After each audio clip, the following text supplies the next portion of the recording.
That was some ASMR shit right there. Oh, wait, let me do that again because I talked over it. Okay. Go on. ASMR, putting the cartridge into Rate the 5 Game Boy stars. Color. Rate 5 stars. There's the intro right there, Jeez, Keith. I think my bollock went into me there when that happened. Fucking, I lost it.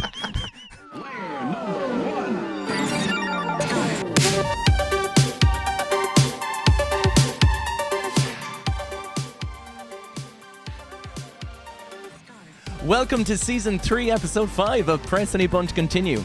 My name is Keith and I'm joined by my co-host Nisha. Today we have a very special guest. Some say their favourite curse word is con, while others claim their favourite food to be a pineapple sandwich. From humble beginnings battling invading settlers in Greedfall, to sucking that spider monkey out of the skin of a killer bella blood and vampire, this YouTuber certainly left no quest uncharted. That's right, today we'll be plaguing all the tales out of this Let's Player. Prepare for a colossus deep dive into the creative mind as we set up a residence in one of the finest new gaming creators in the space. Don't worry, we don't bite. That's right, we are chatting until the last of us is all out of things to say. Please welcome the immaculate, the legendary, the extraordinary Emma from Once Upon a Quest. Oh my God, that was amazing. Oh, very good. Hello, everybody. That was beyond my wild imagination. Like, that was the best intro I think I could ever have wished for. Yeah, I thought it baby. was great as well. It was That very was good, amazing. Keith. Yeah, We fair got to get play you to like pumped and hyped. We got to get you ready to go, feeling Yeah. all the hotness. Yeah, because I was scouring through the old Holy YouTube shit. and stalking you on Twitter for this intro. Clearly. Look, you got to put in the work to come up with get those creative juices flowing. You know what I'm You saying? do. Yeah. I mean, Jesus, you hit everything. I think that's my entire personality. That's it. There's nothing more. I think I missed. You played the brothers as well, I think, but I was like, fuck, I don't know how to fit that in, so I'm going to pretend you didn't play it. That's fair enough. That's fair enough. I won't hold it against you. Thank you, I That was appreciate amazing. it. Jesus. I'm so hyped to be here. Yeah, Yay, yeah, Flay. it's great to have you. It's great to have you on. You're our second guest, and we're absolutely delighted to have you on. You're a YouTuber, right? We'll Yes. get into the whole creative aspect of things in a little while because I enjoy listening to the likes of yourself, a YouTuber, and Keith, the streamer, and having discussions about these kind of things. So I really enjoy listening to those conversations. But we want to get into the early days of Emma and video games and That what got you randy started. nostalgia. The early days of video games, you know, your early memories. Do you remember like your first video game, your first console, how you got started in video games? Yeah, I do. I think I maybe was about 3 or something because I have an older brother Cool. who's about 3 years older than me. And so we definitely had, so my early video game memories are of being really shit. And I think all our early memories of just being mine are the shit, same, you know what I yeah, mean? Mine are the same. yeah, because I was like barely able to understand what was going on and like hold the controller. But we definitely had, I think it was the Sega Mega. We had Yes, a Sega thank you. Master System though, I think. Thank you for memeing there. Yes, of course. Master System. But great yeah, console. we had the Sega Mega, I think, and the Master System. I don't know. See, Cool. it's such a long time ago now. I can't remember exactly Mm-hmm. which one, but I was Googling into this before, and the system that we had Alex Kidd built into it. Yeah. And then I was playing stuff like Echo the Dolphin, which Very was good. so fun and Yeah. so weird, actually. Echo when the you- Dolphin turns into this like trippy kind of acid trip of like, I need my mom now. I don't like the dolphin anymore, you know? Yeah. I've never been able to get past like the initial area where you're just swimming around. I've never gotten past that part. You're supposed to like jump up or something. I've literally never gone past that. So yeah, no. my experience. But Alex Kidd, I used to always call it Alex the Kid, but Alex Kidd on So the did Master I. System is such a good game. Playing rock paper scissors Yeah. for boss battles. What a Yeah. clever way to do boss battles and stuff like that. Or a Having terrible way. It's one or the other. Do you know what I mean?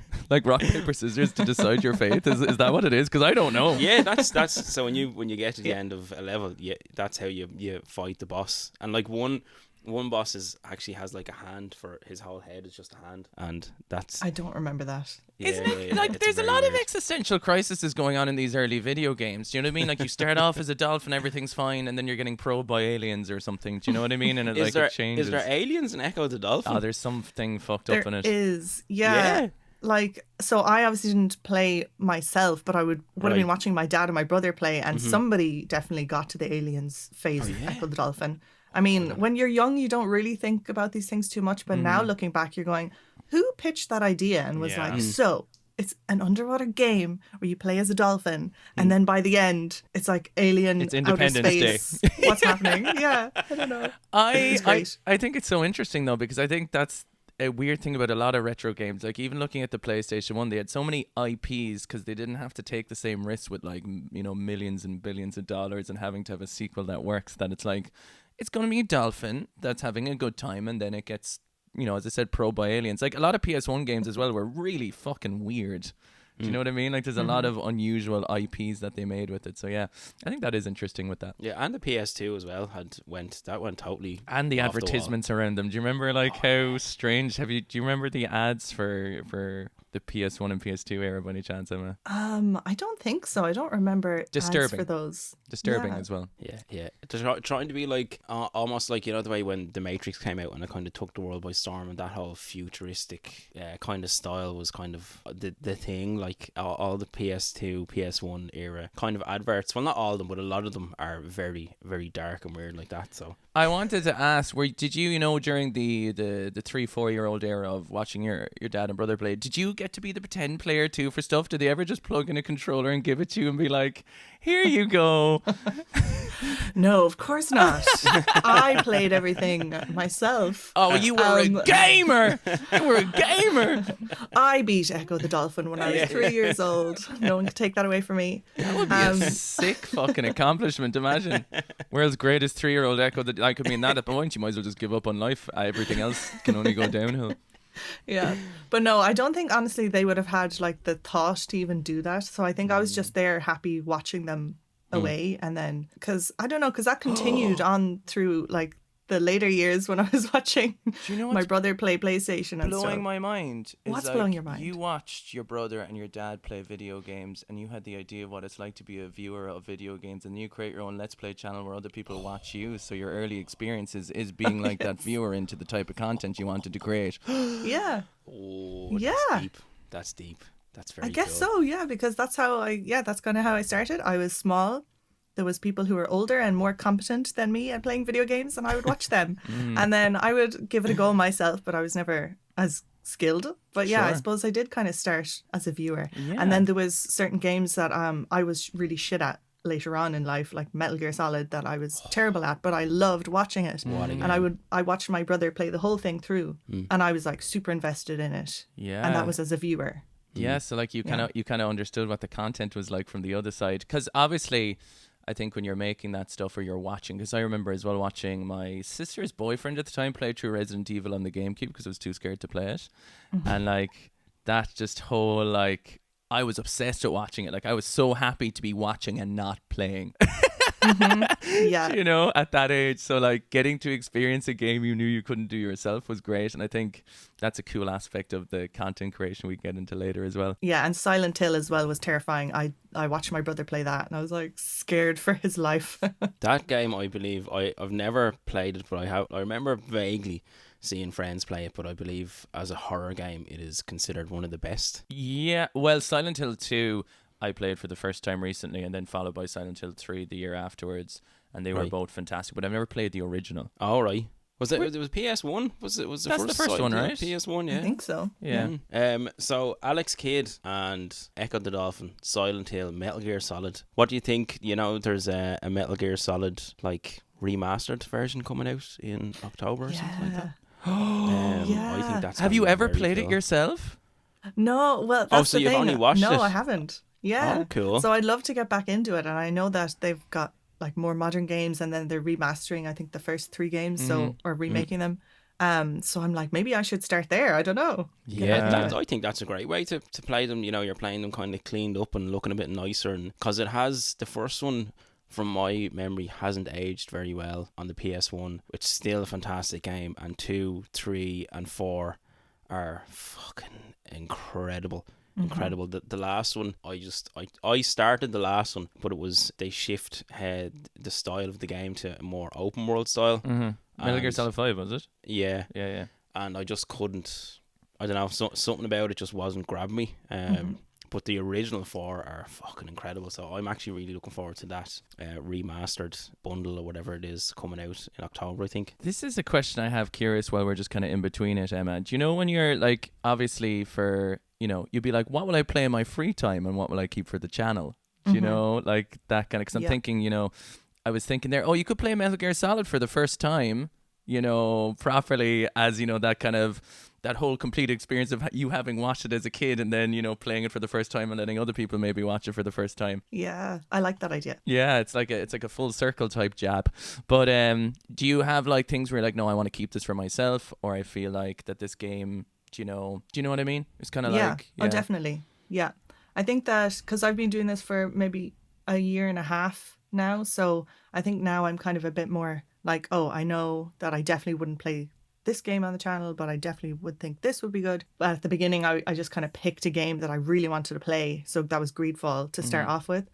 So that was actually probably the biggest, longest game I've played on the channel because it was kind of semi-open world. And so that was just like my longest series. So now I'm kind of conscious of like, I don't want to pick a game that's too long. Yeah. So I don't really want to do like an open world game on the channel because for me it's just too intimidating. Sure. And I suppose if you're on episode 57 and then you want to stop playing it and you're like, I have another 50 to go. Yeah, because it's like, I don't know, I admire people who tackle the really big games and put them up on their channel, like even stuff like, you know, people doing playthroughs of Red Dead 2, which I loved, but it's such a massive game and there's so much in it. I'm just like, how do you even figure out, like, I don't know how to record it all, what to put in and everything. There's so many side missions and everything. There's so much time you can just spend dicking around in open world games as well. Yeah. I think it would...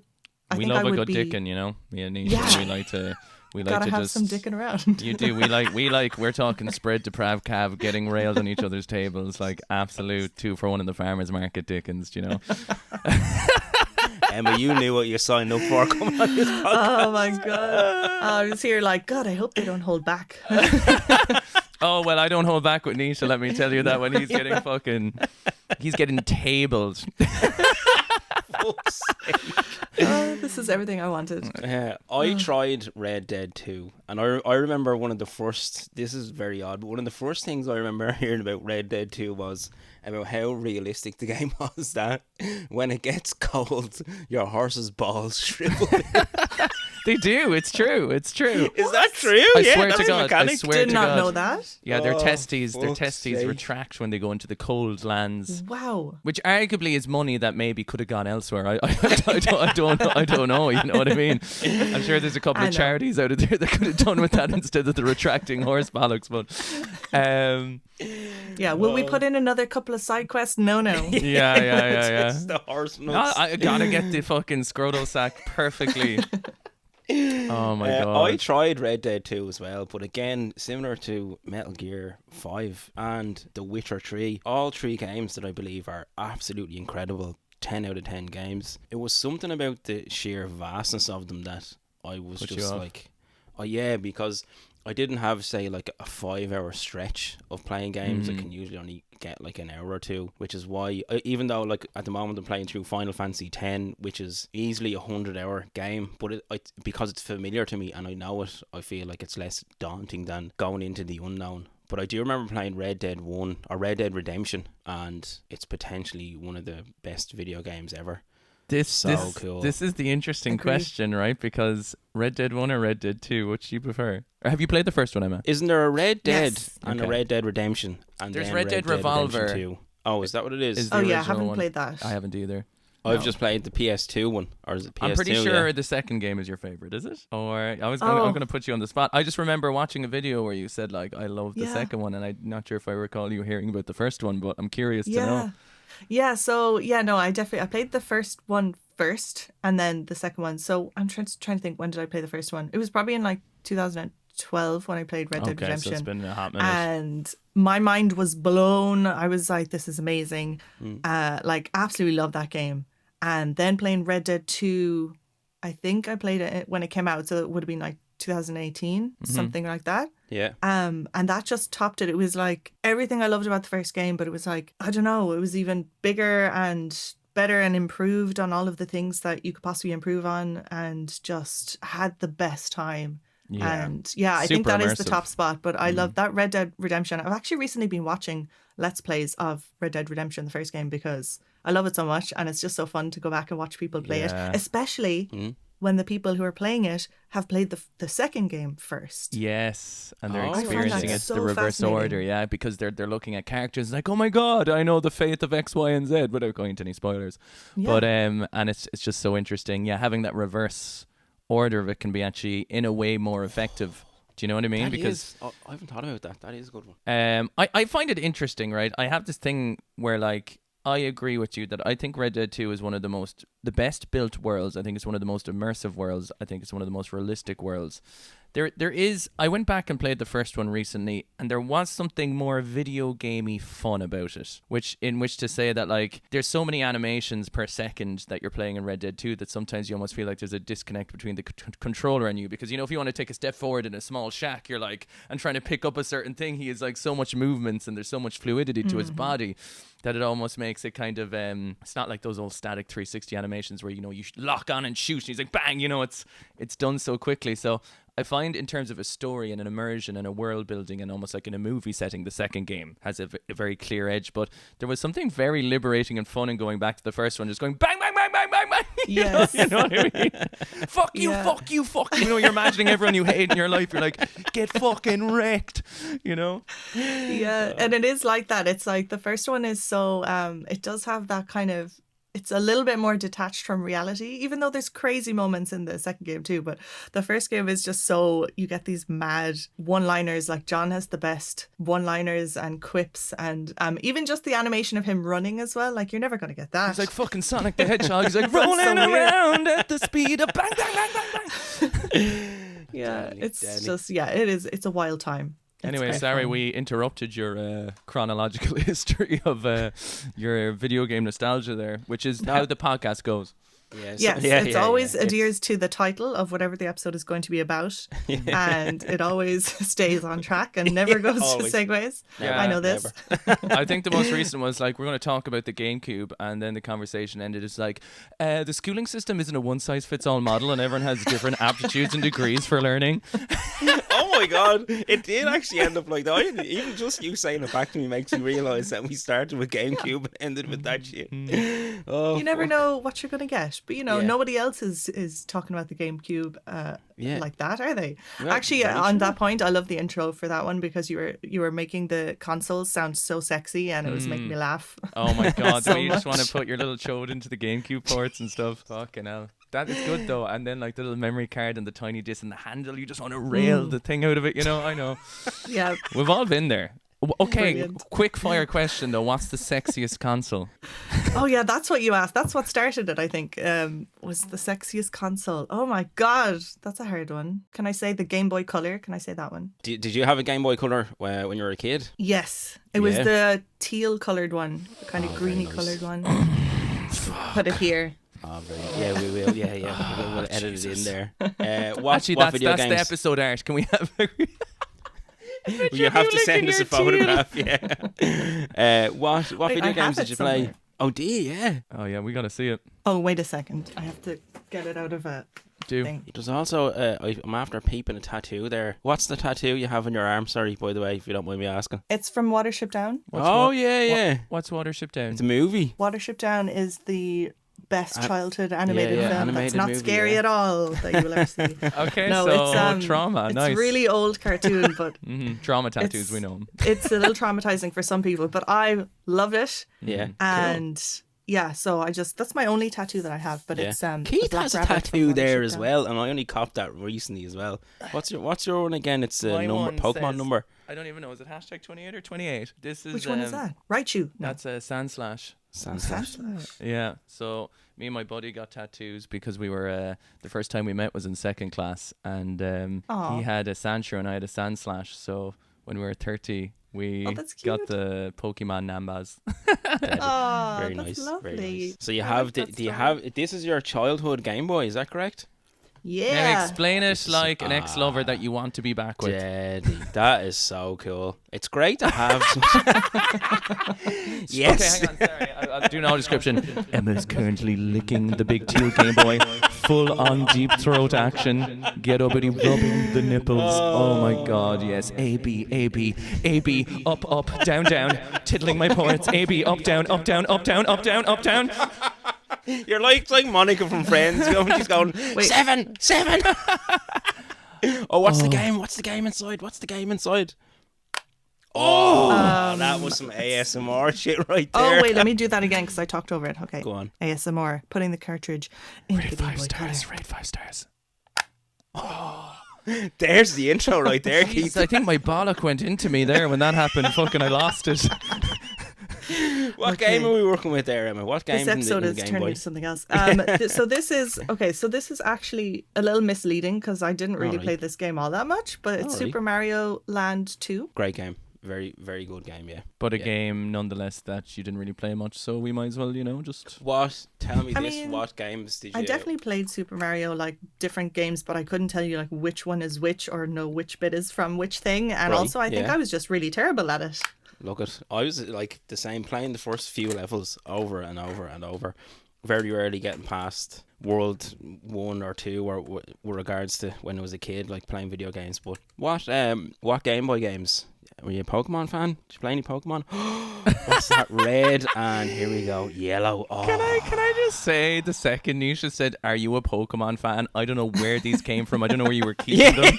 I don't know where. It was like a fucking magician. You just had them pulled out of the flapperoonies, and you were like, "Bam, bam."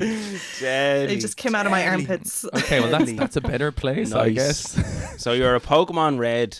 Keith, were you Pokemon Red as well? Yes. I was Pokemon Blue was my first game. I did have a literal breakdown in Smiths when I was picking between the two. It was for my communion, and I was like, "What do I pick?" But yeah, starter Pokemon. What was it? So hang on, wait a minute. Backtrack a little bit here. Mm-hmm. So me and my brother shared Pokemon Blue. That was actually the first Pokemon game that I Right. played. Nice. But in my head, I'm like, did Pokemon Blue come out before Red, or am I just crazy? They came out at the same time. They So did. they were both released at the same time. So originally there was I don't know why we had Blue first then. Yeah, I don't green remember and picking- red were released in Japan, and then Venusaur was on the front of it, and then they switched it up to blue and red for PAL and NTSC regions or Western countries, and they released both of them at the same time. And the thing about it was, obviously, to get a link cable, so you can only get X amount of Pokemon in red, X amount of Pokemon in blue, and it was basically just marketing genius to release two games that people had to buy It's crazy. instead of one, and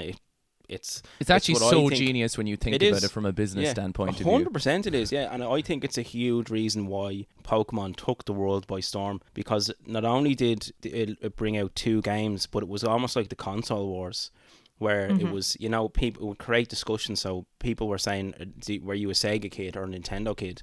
But we were both Pokemon people, so everyone was talking about the one company. It wasn't, I'm either buying this company or I'm buying this company. We're both buying from the same company, and it was creating that kind of argument. But all the attention was going to Pokemon and Game Freak and Nintendo.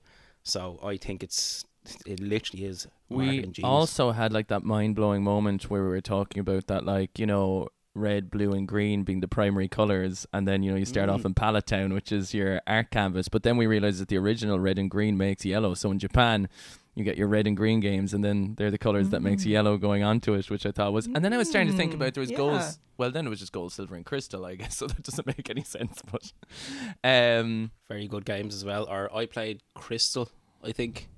Is that the hybrid of Gen 2? Yeah, Was it it gold, is. silver, then Crystal? Crystal's the yellow of Gen 2. Have you played Crystal, Oh, okay. Emma?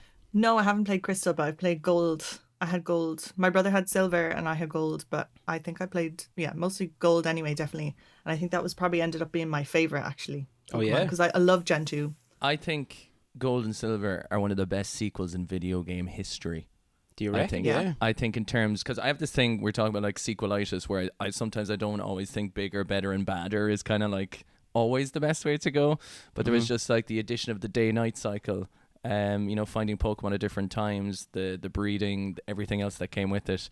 It just it added so much like in real life elements, like, oh, I have to stay up till 8 p.m. to catch a certain type of Pokemon, or whatever. Yeah. Like, it was the so day cool. night thing. Yeah, it was crazy. Yeah. Then the huge thing for me, and spoiler alert if you haven't played Pokemon Crystal, I know it's a very old game, but still, is when you beat the Elite Four and then you get to go back to, again, spoiler alert, you get to go back to... Wait, hang on, before Emma, have you finished Pokemon Gold? Yes, Okay. I know what you're talking about. Sorry. You get to go back and go through the Kanto region. So the whole Kanto region is in the game, and then you fight Red in the cave, and it's the fucking most difficult fight in... That was like, damn, Pokemon that was game. like mind-blowing. Having the whole first game back into the like second one was like, what the Yeah, fuck? just as a big secret. Like, Yeah. You didn't even know this was here. I know, So it's good. amazing. And then did you ever watch those, on the Nintendo Switch there's like, you can watch Pokemon for free, there's like Pokemon TV you can There's get. an app for it on the... Yeah. And they Oh, yeah. have these animes of like Pokemon Red. It's like I think it's a 4 or 8 part, and it's all about the original Pokemon games done in a like... So instead of following Ash, it follows Red. Yeah, Like from the So video fucking game. good. Yeah, it's very I'd good. highly recommend it if you're Cool. into.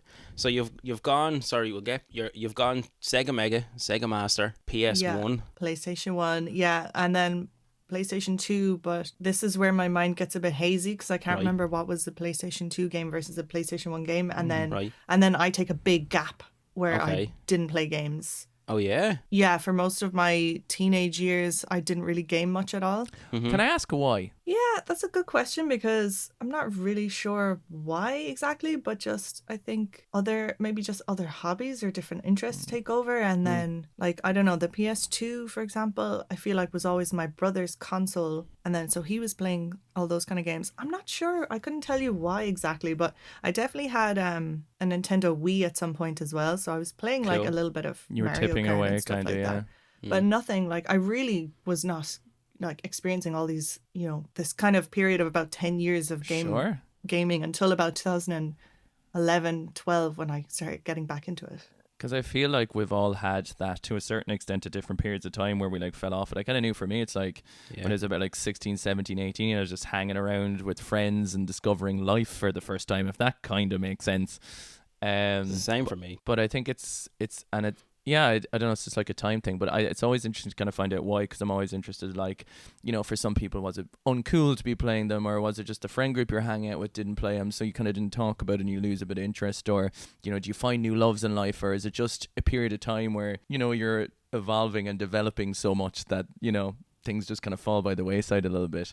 But it's kind of funny how you fall out of love. I describe my 30s, and I said this before, like being 13 again. It's kind of like you fall in love with everything, with this, like, you find small joys in all the things you loved, and you can, have a different appreciation. But I think me and Nisha were saying, like, during the 20s we were just out all the time doing whatever, but this was kind of more your teenager years for you, was it? Yeah, so I would say, most of my teenage years, I would say there's probably a good 10-year gap between the ages of like 12 and 22-ish that I was not playing games. So to put that into perspective, it would have been like 2012 it would have been that I'd be getting back into. What Maybe, brought you does that back make sense? into video Oh, games? what brought you back? Yeah, what so took what you was out of the the game? depths of sadness? What brought me you back? back into the world? Yeah, Was what it? Did you brought just look at So- that teal Game Boy and you were like, Jesus Christ? Yeah, just I was lonely one night. And We all, was in the we've bath we've and, all held down the old fire trigger on an old Xbox controller and gone downtown, lads. Let's not say our taints haven't felt a little bit of that vibration from time to time, all right? oh boy. Yeah. Do you ever just plug in all 4 controllers at once and just cover every orifice and you're like, There's nothing like the new DualSense controller. Let me tell you. The haptics. So, what brought you back into video games? Disclaimer: I have not had sex with any of my controllers. Okay, well, I mean, you can keep your secrets if you want. I bet you never thought you'd say that in the podcast, Emma. You know, I wouldn't rule anything out, to be honest. I love the way it's like, what brought you back to gaming? It's like the DualShock 2. Okay, so what brought me back to gaming was, okay, so I moved in with my boyfriend who had an Xbox 360 and he was playing this amazing game called Skyrim. What? How do I do that? Hang on. What's the Skyrim music? Oh, I know I was going to go with Halo there. Oh, yeah. Yeah, take it away.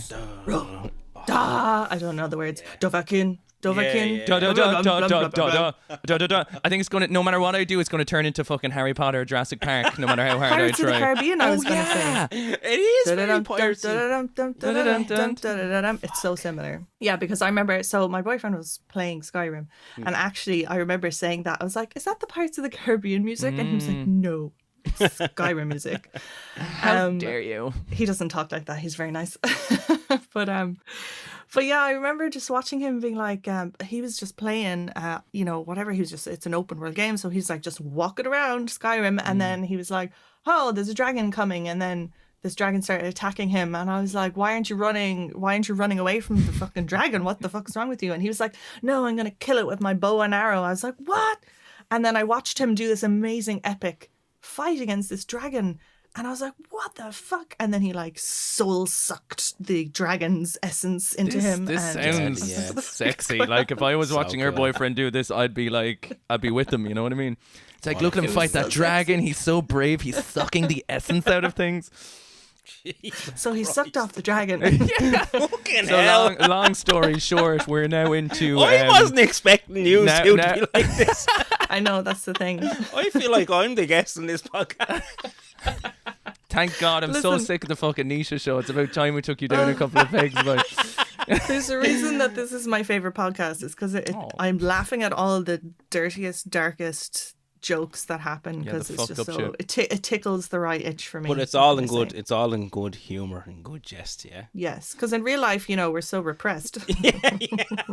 that's true. That's true.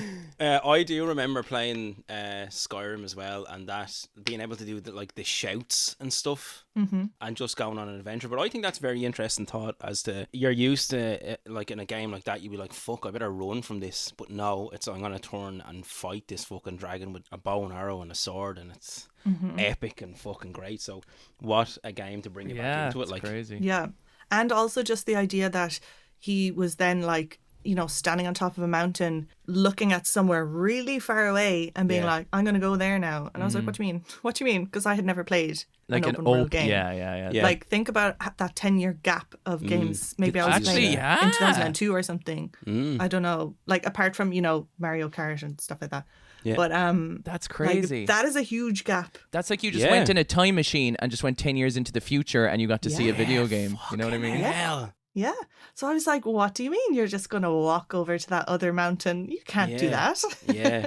And and then so that was my intro into what an open world game was. And then also just like dragons was super fucking cool. And the other thing that really drew me in, because then I was like, I have to play this for myself. But the Yeah. other thing I loved about it was that you could do magic. Whoa, In the magic game? fingers. Yeah, with the hands. And then you could like throw fireballs and stuff. What you go to is it the college? What's the fucking? Winterhold. Is that what it is? Yeah. Yeah. And I always pick like when I'm doing games like this, I'm always like a mage. You can pick like a warrior, stealth mode, whatever. I'm always I always go for a mage and getting all the magic. I think it's the coolest way to do it. Yeah, I just love it. That is so interesting, though, the fact that you're like, there's a 10-year gap and then you see a video game world where you're like, you can make your story just by playing. Do you know that RPG element Yeah. of just like, from me traveling to here is my adventure and is what I come across along the way. Yeah, and discovering all of the secrets then, like all the stuff Yeah. that's you go to a random location and you find whatever it is, a dragon's nest or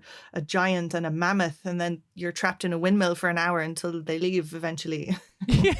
So good. So it was the 360 then? Did you start gaming on the 360? Yeah, so it was Xbox 360, and then we had an Xbox One, and then we had that until, and then also PC gaming as well. Oh, cool. And then so until I got the PS5. So my last time playing a PlayStation was probably the PS2, and then I bought a PS5. That's Very some nice. jump. Fucking hell, Yeah. that's some jump. Yeah. Jesus. And what games? Sorry, before we get into the PS5, what PC games did you play? What PC games did I play? Hang on 1 second there. Can I just stop you for 1 second? Was it by Yeah. any chance Yeah. Willowbrook Stables? What is it? Oh yes. Is that a PC game? Yeah, so that was a really, really obscure random game that I was I'm watching pretty a video sure and I just came remember free with a magazine or something. fucking some horse riding game, and I was like, gotta find out about Willowbrook Stables, even though you probably don't remember anything about It it. doesn't exist on the internet, I don't think. Are you serious? Yeah. Yeah, because I was trying to research it for the video I made last year sometime when I was talking about all my gaming history, and there was this one horse riding game, and I was like, I spent so much time playing it, and I couldn't remember the name of it or something like that. So I was like trying to Google it, and it was just so obscure that I couldn't find it anywhere. And eventually I found it. I found the cover art for it, but it was Willowbrook Stables. It was a really shitty PC game, but I was super into horses, so I was just like, I get to like put a saddle on my horse, and I get to go explore the island and solve mysteries and collect the golden horseshoes. But because there was some glitch in it, I couldn't like continue the main quest, and then so I just had to abandon the whole game, which sucked. No but- way. I don't know. Do you know what that actually happened to me in Skyrim on my PS3? And do you know what the glitch was? It was any time I went near water, so if there was a Yeah. river. And I tell you, I had about 120 hours on a save file. And it just fucking glitched out, and I had to like delete it all and wipe it off the console and start again. Because when I walked into a river, or if I went near a river, the whole game would just freeze. And it would it just was unfixable. Even with updates, everything, it just was gone. That sucks. Which is very odd, yeah. But Oh yeah, did you have like a good crank after that? You know, the cry wank, The cry wank. where you have to use your I don't tears as think I've ever lubricant cried to crank.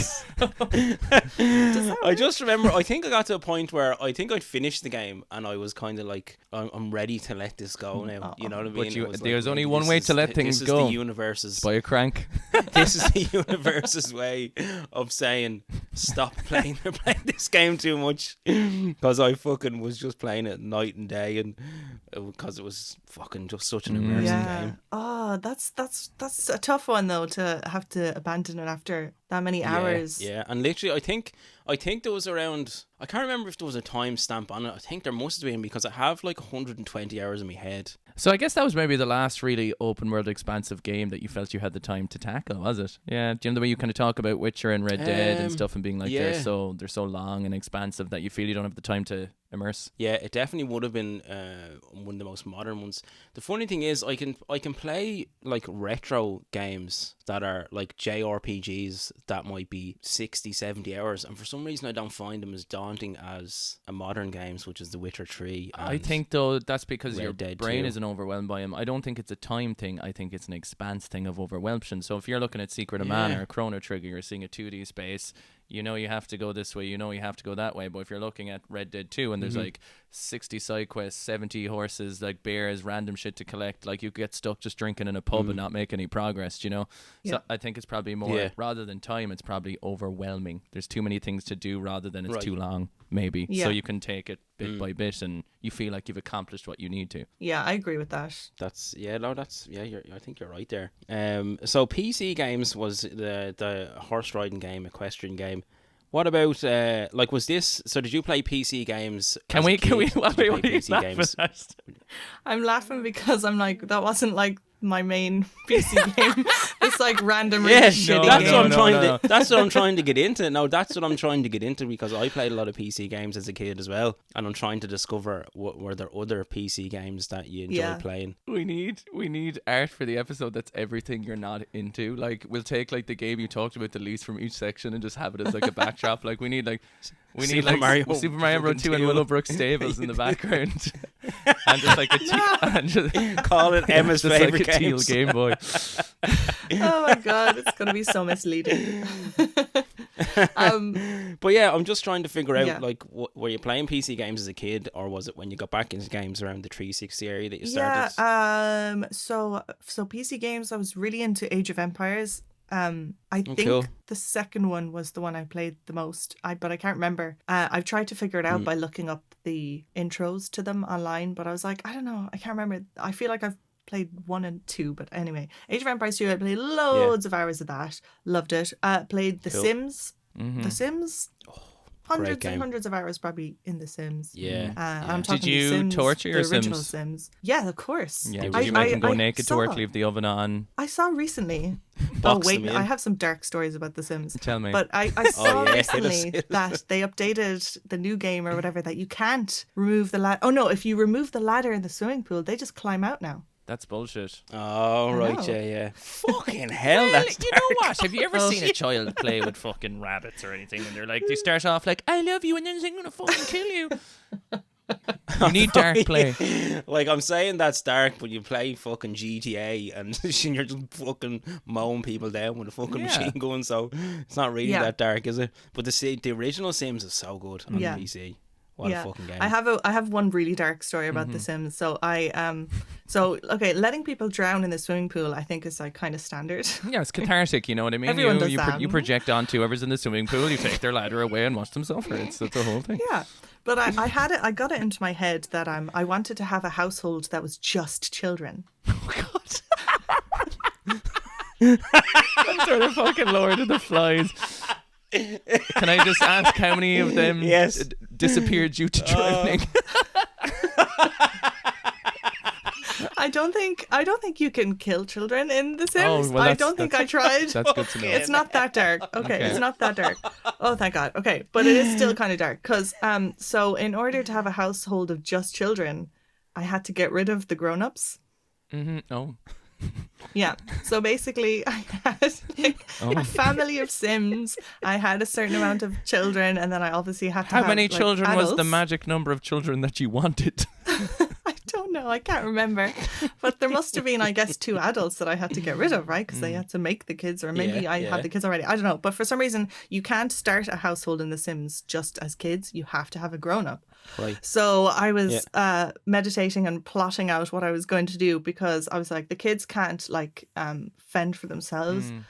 So I had to, Which is I had what to you get wanted. the grown-ups to, well, no. The kids, I didn't have anything against the kids. Okay, it's not that bad. It was just the grown-ups were in my way of having my dream of having kids not being like a looked Peter after Pan or house. fed. Okay, Peter Pan. Okay. Yeah, Peter Pan. So I was like, I just wanted to be just kids, and that's going to be fun, no adults. But so I had to plot their murder. So anyway, so I got them to hire a maid and a butler, or no, a maid, and then I Fucking got the Cluedo. buffet table.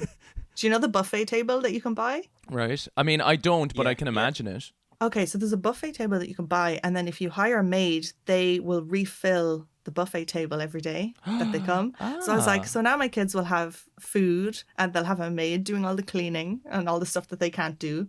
And then I was like, great, okay, so once I hired the maid, I was like, time to kill off mom and dad. This is very premeditated. Like, you know what I mean? This is like you spent weeks conjuring this plan. This is very devilishly evil. Let's go. I know. I'm like, maybe is this too much brilliant. information? Oh my god. Look, I would again, actually say Emma, it's I too know little we're joking. information. If there is anything in the end, you're like, nah, take that out. It's fine. Don't worry about it. So I know, it's go as fine. dark Look, as you want. everyone who's played The Sims has killed off their Sims, okay? Yeah, And very true. they're It's lying like if they- Super Mario 64 where you fuck the penguin off the edge, the baby penguin off the edge of.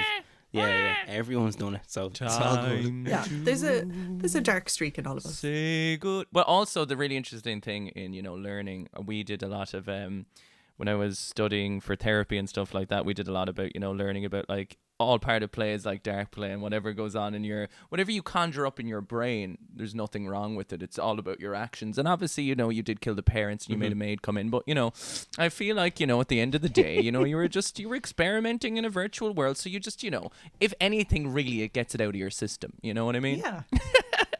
Yeah, exactly. Did you manage to get the house with just the kids in the end? Do you remember?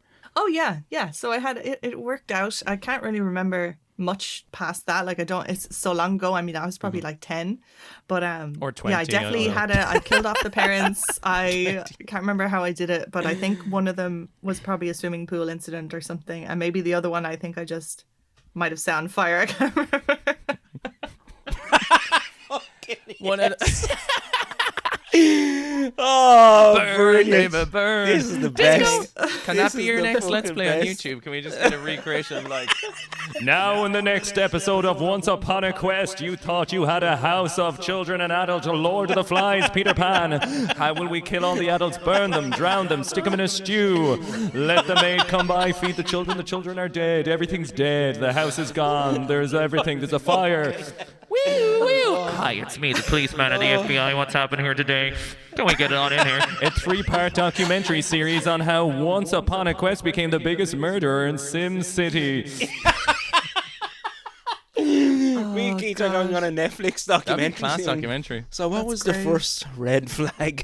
It's brilliant, and you know what? Oh. It's accurate too because it was dark, but I fucking love God, it. it was fun. Yeah. Yeah, but I mean, again, though, you got to do those things. You know what I mean? I've definitely it's like, you know, in GTA when you're bored and you're like, well, you know, you drive around as a normal citizen and then you become a mass murderer and then you become, I don't know, you know, you're just. I remember I told that story before just to, you know, not make you are not alone.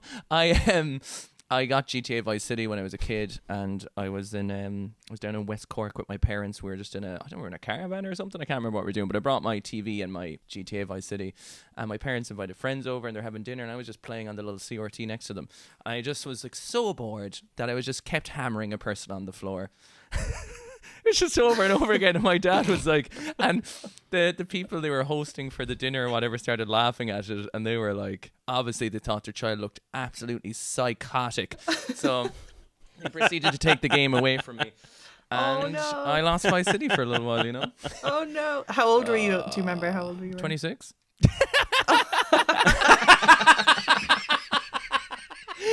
I'd say it was about 11.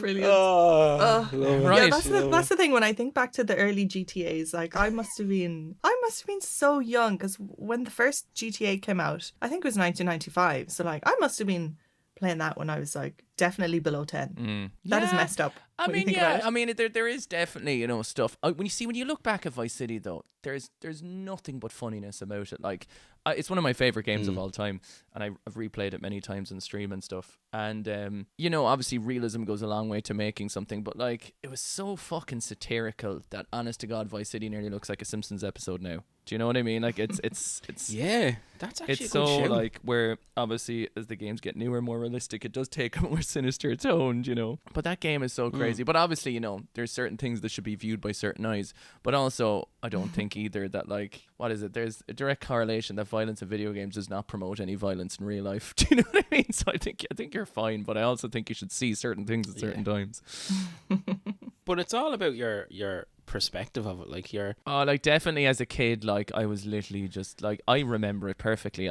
There was nothing Yeah. sinister out of just a repeated action for my neurospicy zoomies. Do you know what I mean? I was just like, yeah.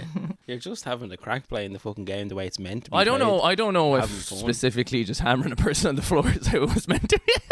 Look at like they wouldn't give you that option if they Very, didn't want you very to true, fucking use it. You know what I very mean? true. Right. So you've come through quite a journey from the Sega Master to the PS5. Yeah. And I think there's a game that I know you're playing at the moment, and we'll touch on it very lightly if that's okay. Every game you play on your YouTube is the first time you've played it, is Yes. that correct? Yeah. Okay. So far. Right. Once Upon a Quest. Hang on, we gotta do a little. Do we get to talk about YouTube now? Go on, yeah. You better go fucking follow this. A Let's Player creator Once Upon a Quest. Emma is tackling all the games for the first times. Look at these raw emotions.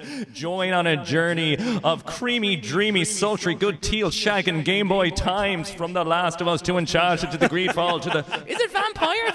I don't know. But you better go over to the fucking YouTube right now and fucking subscribe. If you're not at 1,000, almost at 1,000 subs, by the way. Which, Yeah, by the way, very close to I'm still 1,000, in the yeah, echo. which is very Who has cool. recently just gained shit tons of subscribers, absolutely slaying and diddling and fiddling. Go follow Let's Player. You're interested in the conversations. You want to be there. Get your shit together. And, you know, if at 100,000 subs, they will play, I'm just going to call it The Sims, and they will recreate, at 100,000, the Peter Pan murdering parents, murder 3-point documentary series, okay? Yeah. I will agree to that straight here. I can't wait The for Peter it. Pan I Murder can't wait House. for it. I'll hold you to it. I'll hold you Will to it. happen. Pan Murder House. That's a fucking great idea for a game or a fucking. It's a fucking brilliant Peter show. Pan Murder House. I mean, I'd watch it. You're currently playing through 2 games at the moment, but one of them is The Last of Us 2, and I will tread very lightly. I've played it, Keith's played it, but it's your first playthrough, so I don't want to give any inclinations or anything whatsoever. But I've watched up to where you've played, and fuck me, like, what an intense game to play. But as a viewer, I watched that one video, that's all I'll say about it, and I was like, fucking hell, this is fucking heavy shit, man. But one thing I picked up on when I was watching was when you started playing the game. So again, I won't even remotely get into any sort of spoilery because I know a lot of people haven't played it. Was just how you were taking in the visuals of it. So at the start where you're going along and you're riding the horse and you can see the sun coming through the trees and you're checking out the grass, and then you're in the person's bedroom and you're looking at their wall and you see a certain toy and a figure and a console. I was like, fucking hell, this shit blew me away. Just the visuals of that game totally fucking blew me away because I played it on a PS4 on a shitty TV, and I'm assuming you were playing it on a PS5. Yes. But what has your experience with that game been so far? Yeah. Do you feel it's lived up to the sequel hype so Yeah, far? oh definitely. Yeah. It is definitely intense. So I played the first one, I'd say maybe 2 years ago now. And I know since then it's brought out a remake. So The Last of Us Part 1, the remake. I haven't played that. So for me, I played the first game, which was actually the remastered version of it, which I think was 2014 or something. Last of Us is a retro video game. Yeah. Oh, yeah. I remember this. This was from an earlier episode. I think it's been decided. I think at Gamerfest you were saying that. Sorry, we're getting segue now, but that the Nintendo Wii is a retro 100%. console. 100%. And I'm just like, oh, that hurts me inside because that makes me feel so We're old. old, yeah. But anyway, Yeah, that's getting away from the point. So Last of Us 2 is That's all right. an amazing sequel. So yeah, so I suppose I was looking at the visuals. My first impression of it was like, wow, let's look at all the detail because it was definitely a big jump from the first game to the second game. And so I was just like, oh, it's so beautiful. And then because I think I was very conscious with playing The Last of Us 2 that I didn't want to over kind of produce it or, try and make it super snappy and exciting. So I was like, I'm just going to play this and appreciate everything that I would normally do because that's the way I want to play this game. And You if wanted that the means game some to be in the episodes are a little foreground, bit is it? longer. Like you wanted the game to kind of be more in the foreground of the story and the experience of it kind of telling itself rather than you interjecting more in other playthroughs. Is that what you mean? Or I think just like not rushing through anything and just being like, okay, if I want to go and look at this blade of grass, I'm going to go do that. And instead of being like, oh no, I need to keep this like moving along and fast paced and interesting for people to watch. I'm like, you know what? I want to take my time and enjoy everything. So yeah, so I was kind of like, shit, I'm not going to worry about like, is this boring or whatever. I'm going to go and look at her shelf in her bedroom and look at all the stuff on it because that's what is so interesting to see and like see her personality in her bedroom and everything. So I was like, I'm going to look at all her posters and everything and not worry about like if the episode's a bit long or whatever. Sure. Yes. Yeah, It was. I found that fascinating. The way you were not dissecting the game, but the way you were like examining everything down to the dust coming off the ground when you were going horse riding and like that. The sun, and you can God rays. see when you first walk out and you can see the sun. It's like I think it's cool to see people appreciating that, and then looking around like on the shelves and going, oh, is that a video game? Is that a DVD? What's that there? And because people do that, like, this game has the story in this game is so incredible, but then you also just want to just look around. Yeah. You're just like looking around the room and checking it out and taking it all in. So I thought the way you did it, or the way you're doing it because you're still playing it, is very, very cool and very interesting. It brings up a really interesting question though as well, because you were talking about there about, you're not worrying if it's boring or not when you were making it. So you were trying to make something that was very authentic, that you were enjoying the experience and hoping that as a result that will, pay off in its own way, right? And I think it's always interesting, the idea of playing something in terms of like, how do I word this now? So it's kind of like I think it's you're creating content and you're making it for viewers, but you are playing it the way you want to play it, and you're not necessarily thinking of, like you said, is it too long, is it too short, am I not being too interactive with the story? Yeah, You're just it's looking like around the room. there's like an authenticity versus trying to also create something that you think is going to work. So you know what I mean? You want to be true, and obviously you want to be engrossed in the story. But I'm also, and particularly as a streamer, it's different as a YouTuber a little bit, because I get more distracted by chat. That's live kind of going all the time. But I suppose, how conscious in the creative process are you about creating something that's that you're immersed in what you're playing, but you're also being authentic, but you're also obviously making content too that you hope kind of appeals to people. But I feel like there's this line between trying to make something authentic and also making something that you feel can be entertaining, and trying to strike that balance. Yeah, and I think that The Last of Us 2 especially, I had kind of put on the long finger for a while, because I was a little bit apprehensive about playing that on YouTube, because I loved the first game, and because it's so intense and so emotional and it's kind of heavy going, I was like, I want to make sure that I'm doing it justice for myself first and foremost. Like, I don't want to I suppose that was the apprehension. I was like, until I was more comfortable with creating Let's Plays, I was like, I'm not going to tackle a game that I really, really care about. I mean, I've cared about the other games I played too, but I mean, this one especially, because of the nature of it being so kind of heavy going. So I kind of waited until I felt ready, and then I was like, okay, so I'm going to take my time with this and look at all the detail and take it slow and savor it. And I think as well, part of that was like, I think that the people who are watching this are going to be fans of the game anyway, probably, and are probably going to be enjoying the details like that anyway, rather than me trying to worry about like, okay, let me just like rush through this bit, because they're enjoying you nerd out about the small things. Do you know what I mean? Because they're, I think so, as you said, they're already fans, and they're already like, there's always something, and I think this is the most important thing about creating in general. There always has to be this like infection that if you're passionate about whatever you're talking about or doing, that will have like a knock-on effect, that people, even if people aren't necessarily into the game or the subject matter, by the fact that you're radiating that you're engrossed, passionate, and enjoying something, I think that gives a knock-on effect that makes content interesting to watch. Do you know? Yeah, definitely. And that's what I've loved as a viewer, watching other people, is, especially if I'm watching something that it's a game that I already like, I'm loving the person noticing those little details, or like appreciating, whatever it is about the story or the gameplay that's happening, because I'm like, oh yeah, I love that too. And oh, I remember finding that secret. Or 100%. Like I've said it already, but I think it worked so well. I was watching, and just the way you were looking around, it's like, especially for somebody who's played the game, and you're watching the Let's Play, like, I know how the game plays out, I've experienced the game, but when you're checking out the finer details of the game, you're like picking up on things that I've missed, and I'm like, oh, that's pretty cool, jeez, I didn't notice that.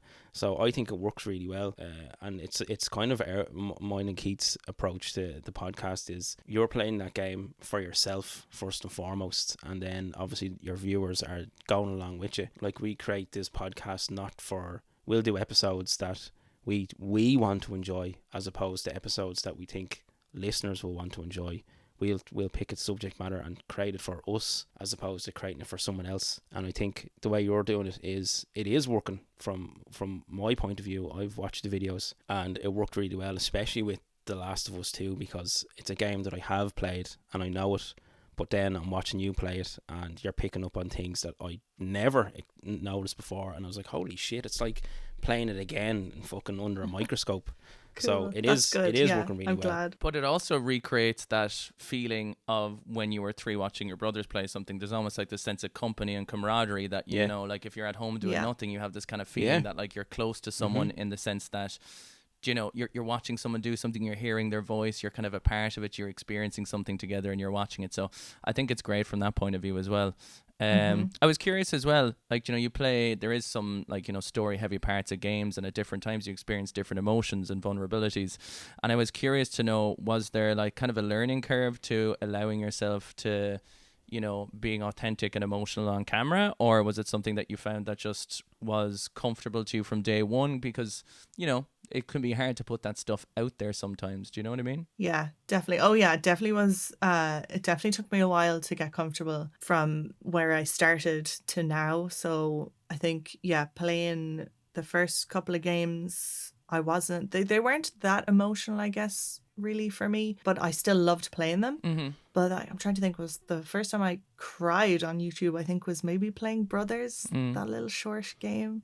And then also, I suppose Plague Tale was maybe a big shift in something as well. It was a game that I didn't care how it performed or anything like that. I was like, I've been waiting for a Plague Tale Requiem to come out. I'm going to play it. And it kind of like with The Last of Us, I'm going to savor it and take my time with it and enjoy it. And that game, I definitely was like, this is a game I care about so much. I don't care if I'm crying on camera anymore, or like I'm losing that self-consciousness. But it took a while to get to that point, definitely. You have to kind of get a little bit comfortable in just even going through the basics of like talking to yourself and playing at the same time and doing all that kind of stuff. But finally getting to a point where I was like, I can now sob on camera and it's fine. It's nice. It is, because what it means, I think, from like a viewer's point of view, and when I watch it, it's like, it means that you're there, you're immersed, you're in it in a real sense, and people look for that, you know. People look for, like, you experience, like, I replayed part 2 recently and I nearly had a panic attack because I knew it was coming up to a scene. Do you know what I mean? I was like freaking out. So like, you know, seeing people have similar reactions or emotions to games again makes you feel seen and heard. Like when you talk about TikTok, you find things that are there. So, you know, when you find someone else who feels a similar feeling you did when you play something, and, you know, it feels also like you managed to play the right games at the right time for your creative process of where you are. You know, like you said only recently, you could play The Last of Us kind of now and kind of feel like you found your voice or your comfortability to tackle that type of game, do you know? Exactly. Yeah. Like I'm ready. I'm like, now I definitely feel comfortable enough that I can, you know, get ragey, get frustrated, cry, whatever it is. But it's also about the expecting negative comments and stuff. And like, I knew that playing The Last of Us 2, I was like, there's probably going to be a lot of people that really have strong opinions on this game. So I was like, kind of mentally preparing myself for that. Now, luckily, so far, I've had nothing but good comments. There's been the odd one or two that's been like, oh, you should have done this, or but why did you waste that, or oh, you're missing like all the loot. I'm like, it's my first playthrough. I'm not going to get all the loot. Like, what's wrong with you? Yeah. Also, it's your playthrough, it's like, not why theirs. are you wasting your time watching my video? Go do something fun. Yeah, there's a really interesting thing in that where people are like, sometimes people are just excited and they piss their pants and say shit like spoilers or something. You're like, stop. Or else, you know, another time it is just like a weird control thing of like, someone's unhappy in their own lives and they just have to randomly watch something and complain about it when they could just leave, you know? I know. Yeah. But yeah, and it was the spoilers I was more afraid of. Sure. So luckily I have not had any spoilers so far. It is something that I'm still like not sure how I will deal with if that happens. But also for this game, I feel like I have had some of the major spoilers already just from being alive and on the internet. Sure. Thumbnails and memes.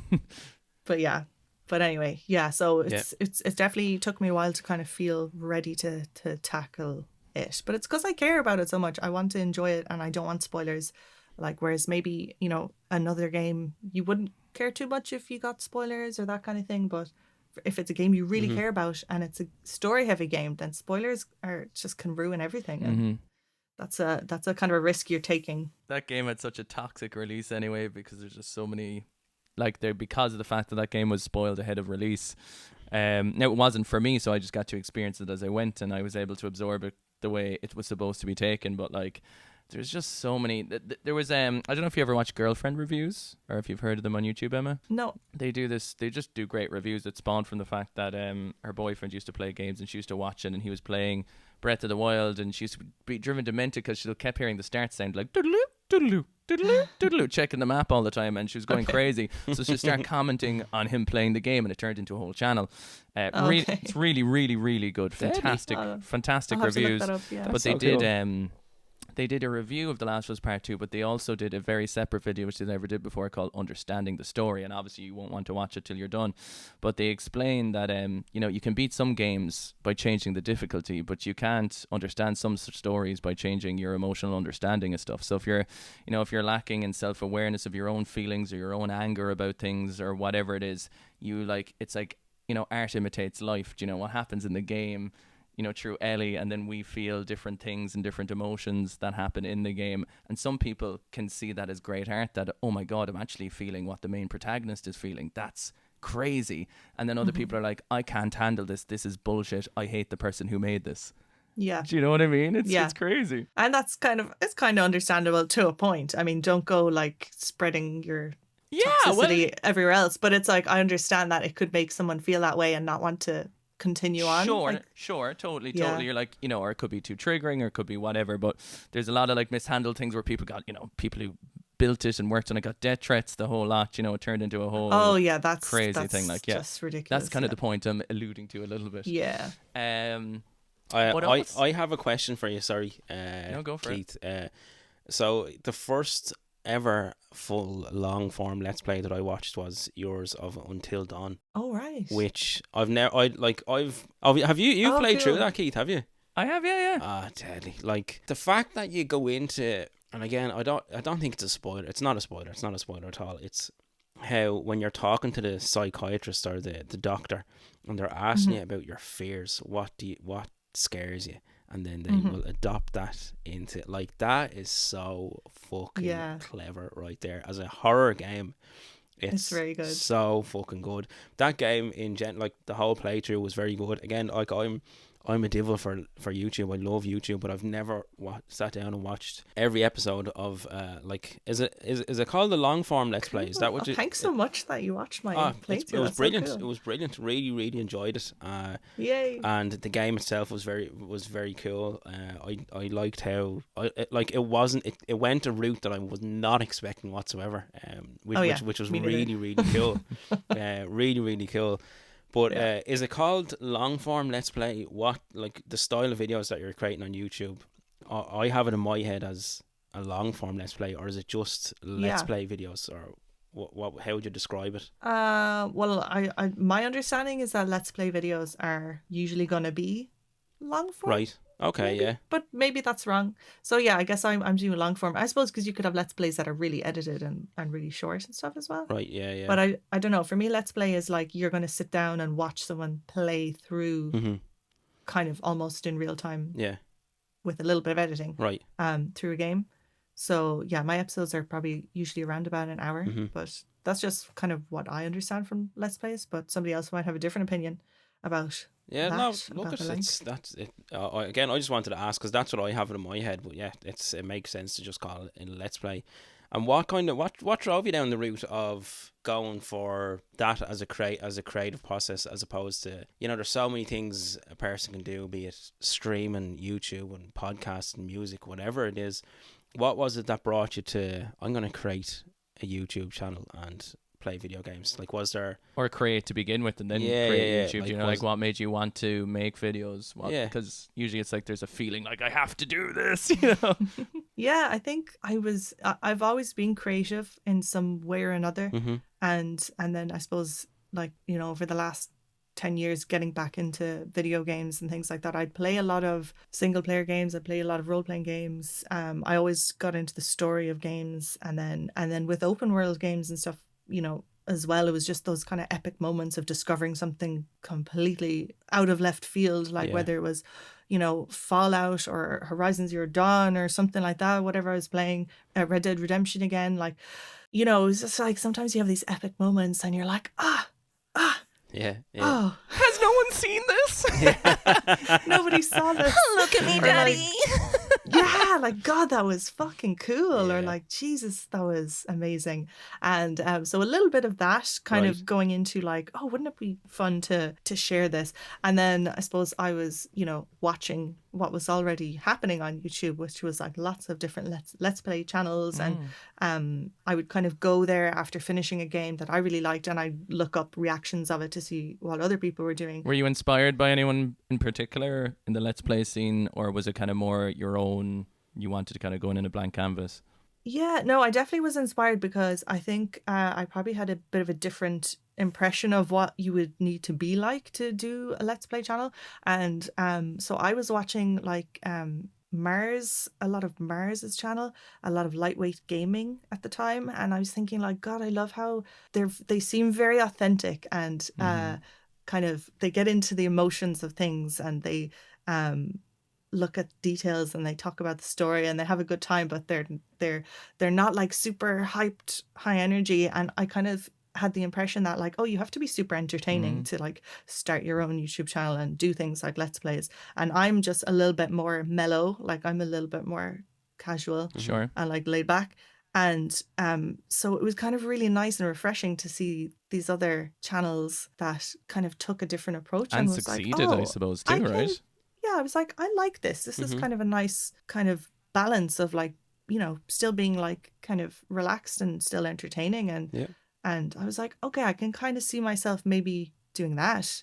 And then it kind of all stemmed from there. So I was like exploring and watching a lot of YouTube already. And then I was like, you know what? It just seems like it would be fun. I kind of want to do it myself. And who cares if anyone like sees it or judges me or And that's you the know, best hates way it, to kind of whatever. start in a way, right? Because like again, like Nisha was saying earlier, like about the podcast, you want to the only way you can create something real, I guess, is create it because you want to do it. You know, if you start from day one thinking, is this what someone's going to like, or if this is what's going to get like an algorithm viewed, you know, you'll never be really content in making that content. Content in making the content content. That's some good content. Hashtag content. I love it. That's no, I think it's I totally agree. I think it's a great way to do it, to get into it. You're looking at those channels and you're saying that looks cool. I could kind of do that vibe and it looks like fun. And it's, as Keith said, I think it's the right way. Well, for me anyway, the right way that I've approached anything creative is doing it for the way I want to do it and not for the way viewers will want to do it or listeners or whatever it is. Yeah, I think it's the good way to approach content creation. And have you ever thought about, so you do let's plays and you've some kind of vloggy videos as well Yeah, there's a couple. when you've reached say like a sub goal and stuff, so you're actually nearly at 1,000 subscribers, isn't that right? Can I just say it's been moving really quick lately? It has. It's really cool to see. Yeah, lately it has been. Yeah. Yeah, I'm gonna have to do some sort of video for 1K. I don't know what I'm gonna do yet. Lick though. the teal Game Boy Color, just a short 4 seconds, done. No it. context. Thanks everybody. Yeah. Nobody asked for this. And just do hashtag content underneath it. Yes. Okay, sorted. Because I had no ideas for that. So I got you. I'm an idea machine, you know. Like, have you ever thought of, I suppose the popular thing amongst people who create content for video games is YouTube, streaming and podcasting. So they're kind of like the triforce of creative platforms for content. And Keith is a streamer and you are a YouTuber. They might seem like from someone who mightn't watch, they seem like the same thing, but they are totally fucking different. What is it that, like, or have you ever considered a live stream? Or do you prefer the like, because you can get so immersed into a video game that is, say, emotional and you get to experience it to its fullest, as opposed to, like Keith said, you're focusing on the chat and you're reading and you're looking over here and missing something in the game. Have you ever considered streaming as a platform, or what is it about the YouTube side of it that drew you in? I know this question might seem a bit vague, but I'm basically saying, so you picked the creative approach of, I'm going to sit down and play the game and experience it, and there's other aspects. Have you ever considered these as creative outlets, or is YouTube just your preferred thing? Like, I'm very much, podcasting is what I love doing. I couldn't stream. You were you were almost tempted to stream last night. Well, actually, I was. You literally But posted on your Instagram story. Should I stream? I was so close, but I knew it would stress me out so much because I set up my camera that I've had for a year. I have this like, it's a good camera that my family bought me when my daughter was born to take pictures and create memories, and I do use it from time to time, but it's specifically a vlogging camera. It has a screen that flips up so you can see yourself. And I set it up last night and I was like delighted with myself, and I had the room looking nice, and I was like, am I going to Twitch and try a stream? And then I went, no, do you know what? It's going to stress me out too much. I'm in a good speaking mood. of stressed, it didn't get to work on Zencaster this Oh yeah, morning either for the camera. use this morning. I'm using my fucking webcam on my laptop. Sure, I'm using my shitty one as well. But have you consired streaming? Why the format of the format that you chose, the format of the format you choose? Yeah.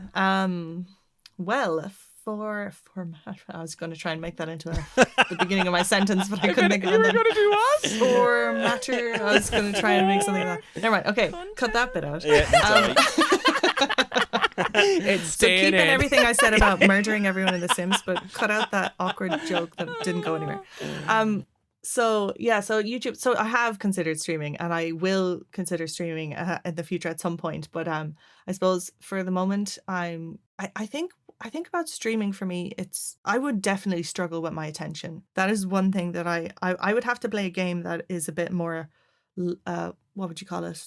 Low key, like something that you don't have to be like super focused on, Sure. because I would struggle so much trying to do two things at once Yeah. like that. So talk to people in real life, and I'm sure, like, you know, when you start off, it's going to be, you know, there's not going to be many people watching at the beginning or whatever, but I think I would get really distracted doing that live.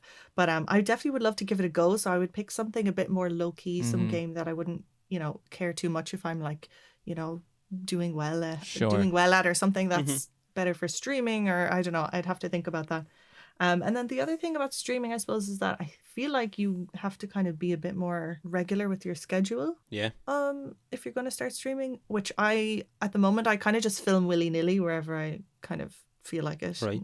Wherever it fits in. Willy-nilly. I knew you'd like that. Big willies. But it is. I've always said that one thing I admire hugely about Keith is his strict schedule, and I think it's so important, especially with streaming, because people are relying on you. If you're doing it 5 days a week, people want you there those 5 days, and if you're just not there, sometimes it can hinder people kind of, how would I say, developing that relationship with you as a streamer. So it's one thing I've always admired with Keith is his. Thank you. He's always on the ball with regards to his schedule, and he sticks to his schedule, and he's on fucking line. Now, obviously, look, real life happens, but for the most part, and I totally agree with you, Emma, that I feel like it's a huge aspect of streaming is being there and fucking being online when you say you're going to be online. There's also the part too where no matter how you're feeling that day, Yeah. you know what I mean? Like if you're feeling like making a video, if you're not feeling like making a video, there's that aspect too. I think it's because it's like it's a huge aspect of it. It's why I said to you I could never stream, because I am I wear my heart on my sleeve, and if I was having a bad day, I couldn't switch. I couldn't do that switch into being an entertainer. I'd just be like, no, fuck this. I'm not doing it. I akin it a little bit like going to the gym or something. You know, like there's days you really don't feel like going or something like that, or whatever it is, whether it's a walk or, you know, whatever, you don't feel like getting out of fucking bed, like. And, you know, I think it's one of those things that even if you don't feel like it, most of the part, by the time you get up and make the effort to do it, you feel better anyway. Do you know that kind of way? So it's like sometimes there is fighting. Like, obviously, you know, shit things could happen in the day, but sometimes it does actually... Now, sometimes, look, it can just be a fucking shit day all around and things don't work out. But I think, and obviously because as well with YouTube, you know, it's something that's recorded and it's there. People can watch it whenever they want. So they can, you know, they can get a fix of Once Upon a Quest and, you know, get kind of comforted by your voice or your experiences. But I suppose kind of like a TV show, like, you know, if you want to see back in the day the latest episode of Dragon Ball, if you're not there at 5:30, you miss it. And if you change it every day, people are going to be pissed off they missed part of it, you know. So yeah, there is a consistency element, alright. 100% there is. It's I think it's something that people don't consider as much, I think, when they are trying to be like people who are streaming and want to take it seriously as maybe a job or something that they're trying to, you know, really grow. I genuinely feel like the consistency is a huge thing. Even like we try to put out an episode of the podcast every 2 weeks, and for the most part we do it, but we both have real lives and things can come in between that, and there is the odd time, like the other episode that we recorded a full episode and it didn't record, so we had to be a week late, which is fine in the grand scheme of things, but we have one episode every 2 weeks and it's cool. And if we've ever missed an episode, I think people haven't heard a complaint so far, because, you know, we're very casual about it all. But I think if you're doing something, say 5 days a week, and someone is like, right, you know, I'm looking forward to... Yeah, if they come home from work and they're like, here we go, I got home early. Yeah. It's a bit like going to a concert and the concert doesn't happen, you know, in a way lesser No, but it's obviously. like you said, you're watching Dragon Ball Z and you're like, the latest episode of Dragon Ball Z is on today at 5 o'clock. I can't fucking wait. I'm home. You switch on the telly to watch Dragon Ball Z and you're like, it's not there. Where is it? And there's that disappointment, and if that's constantly happening, but the same token, then, like, I hate the fact that when I stream, we could have the funniest day in the world and it could have been the best stream and best content and no one can see it after that. It disappears. Like, it happens in the moment. So, you know, you could be making this great content or you could be on fire from a comedic point of view where, you know, yours is permanent existence. You know, people can check it out whenever as well. So there's that aspect too. Yeah, and there is a little bit of the, you know, if I was to miss an episode to upload to YouTube, like, and that does happen from time to time, you do feel kind of really bad about it because, yeah, there might be someone who's like waiting for that episode to come out. Yeah, when it premieres. Yeah, it feels a bit shitty, but like I try and keep it consistent as much as possible. But it's, yeah, you can't be like 100% all Of the time. course. Look at, and I think what myself and Keith have done in the past is if there's an episode that's, say, if it's going to be late, just throw it up on social media and just say, look, like ahead of time, so people will know that, like before, not on the day, oh yeah, this isn't happening. It's, you throw it up a couple of days or whenever you can find out. And I think then the people in your community are, well, for us anyway, have been like, yeah, that's cool. It'll be out. Yeah, they're like, we just you want their look. In fairness, I think, like, in general, even with streaming, like, my community's all been like, oh yeah, look after yourself, it's fine. You know what I mean? Like, there's 100%. because, you know, this, like, you're talking to them all the time, they become like family, some of them, you know. So but I do have a couple of quick fire questions for you that I would be interested in, if that's okay, Nisha, that I want to get a little handle on some of the YouTube aspects. Yeah. For me? I'm going to make it the Keith show just for 1 second, if that's okay. Yes. Wait, hold on, you're asking me questions? No, not asking you, sorry. Yeah, that's I'm what I asking was Emma. like, you're asking me questions? Oh, I thought we were asking Nisha. No, Emma, you're fucked now, it's you. Oh shit. I'm terrible at thinking on the spot. It's, Okay. no, well, they're ready. they're not quick fire. What they are is just be a succession of questions I'm going to throw at you. Okay, you can Okay. take time. I watched your most recent episode and I watched your first episode, right? And I was doing a little comparison of, like, you know, how, you know, your style has changed or how your voice has changed or whatever. And I'm wondering, how has making YouTube videos affected your confidence? My voice has gotten deeper. Oh, fuck. What the hell? Where's my pants gone? You never had pants. Oh shit, really? It's just complete, like, sexy You can see gaslighting. everything. Keith. Okay, so to answer the quickfire question, what was the question? Oh, confidence. That's a great question because I've noticed it in myself that my confidence has grown from doing this. Yeah, the first episode ever that I put up, I definitely can hear it in myself that I'm so self-conscious and I'm definitely very aware of what I'm doing and, like, everything I'm saying, and I'm like, oh, am I being Harder to get entertaining immersed, or I whatever? suppose, as well into what you're doing when you're so conscious of what you're putting a out. little bit. Yeah, I think so, because you're always kind of like thinking about it. But yeah, whereas now I'm definitely like, I've found my groove. I'm definitely feel a lot more confident. So I do think my voice did drop a couple of decibels because in that first episode I was like, oh, I hope everyone likes me. Yeah. Are we okay?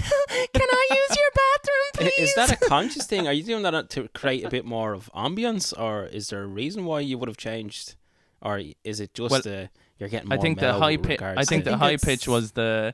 Am I okay the to be nervousness? in your space? Yeah, right. It's a unconscious thing that I guess it's like a people pleasy thing. Yeah. Yeah. So I mean, in real life, I'm super self-conscious person. I've actually very low self-esteem. This is going to turn into a therapy session. I got you. But Don't worry. No, That's but absolutely I'm trained to fuck people up. I am. Yeah, I'm a little bit of a people pleaser, I suppose, and so kind of I can definitely hear it in myself in that first episode compared to now where I'm just like a little bit like do.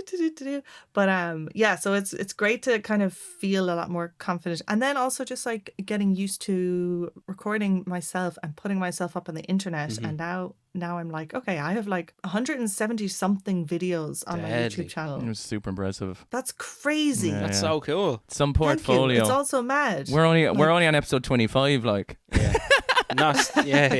I want you to watch them all. That's an incredible fucking library of stuff to have. Fair play to you. Yeah, but it's crazy for someone who's like super self-conscious and doesn't want anyone looking at them to do that to themselves. Like, I did this to myself. That's what I want to ask. Has the confidence you've gained in making videos transpired anyway to maybe like a little bit of a better self-esteem or confidence in your day-to-day life? I think so. Yeah, I think so. It's definitely definitely a big hurdle for me. It's something I struggle with daily. Mm-hmm. But I do think that it has made me a little bit more confident in myself, comfortable in even like my own voice. Yeah. That's something that you have to get used to. And even that, like I'm just a bit more comfortable in what I sound like, and like what I look like, I think is always going to be kind of an issue. Like, you know, whoever is self-conscious about how they look is probably everybody. That's very interesting, actually. Yeah, I think it's helped a little bit because you kind of get used to putting yourself out there. And or if you do the thing where you mirror yourself in the camera and you're like, oh dear God, did you ever flip? So you know the way you always see yourself in a mirror image in a camera, and you ever do like the rotation thing where you feel like you look like a different person. Oh shit, I never thought about that. And you realise that's how everyone sees you. That's backwards.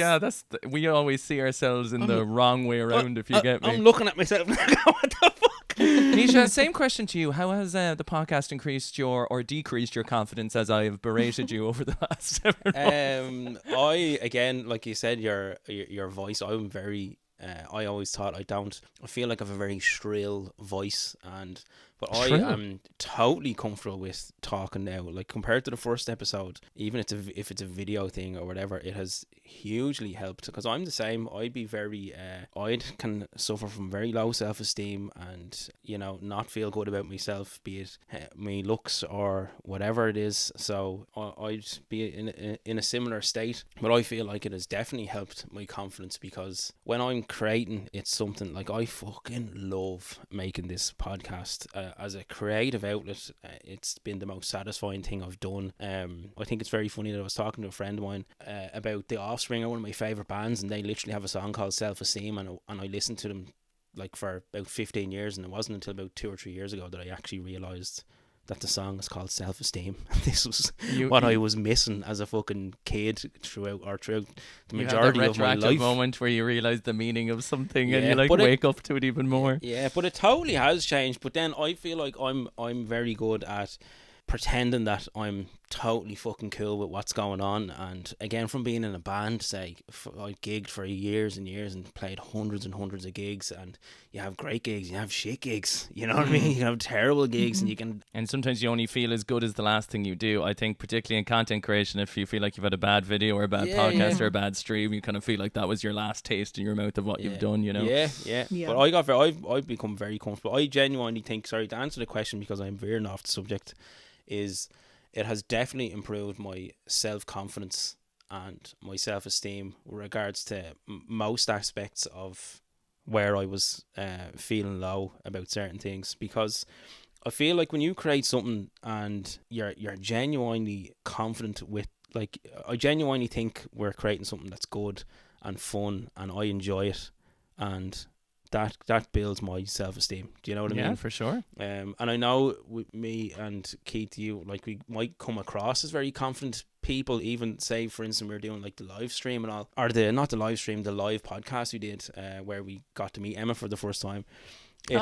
That's something that can be very difficult, but I can just go up there and do it, but then I can walk over and just stand in the corner and be like, oh Jesus Christ, you know what I mean? Yeah. You can have both of them, and I think it's okay to be able to do both, you know what I mean? You can be like an introverted extrovert, you know what I mean? You're kind of like, all right, I did it, and now I must retreat and cocoon my energies back. Yeah. Sorry, that was very long-winded answer there, but it's just that's where my brain went, you know what I mean, when you asked the question, so that's what it is. Can I just interject and say I think it's wild that you're self-conscious about your voice for a podcast, because I'm like, I think you have a great voice. Thanks. You've got such like actually you said shrill, I was like, you have a deep voice. Oh, really? And then one of my favorite things about the podcast, and I think other listeners will agree with this, is when it goes off the rails and Keith breaks Nisha and we just get the hysterical laugh, and it's just like chaos, and I just love it. I love it when the two of you just lose your shit, and it's just crazy. It's the equivalent of Nisha just saying all that, and then I'm like, yeah, but like, do you pull your dad's Mickey at night? Jesus Christ. Oh, like, there has been actual laughing sessions where Keith will say something and I'm laughing so much that I've actually had to cut it down. Which I have argued. I would like to point out. I've argued heavily against. There should be 20 minutes of skidding. I've left it 20 minutes of just non-stop laughter. Just me laughing, like me wheezing in the corner. But that's nice to hear. I appreciate you saying that. That's very nice to hear. Keep it in. Keith, hold on. I'm going to flip it around and ask you. Oh, fuck yeah. Streaming, has it affected you in a creative outlet, confidence-wise, or is it something that you're just comfortable with?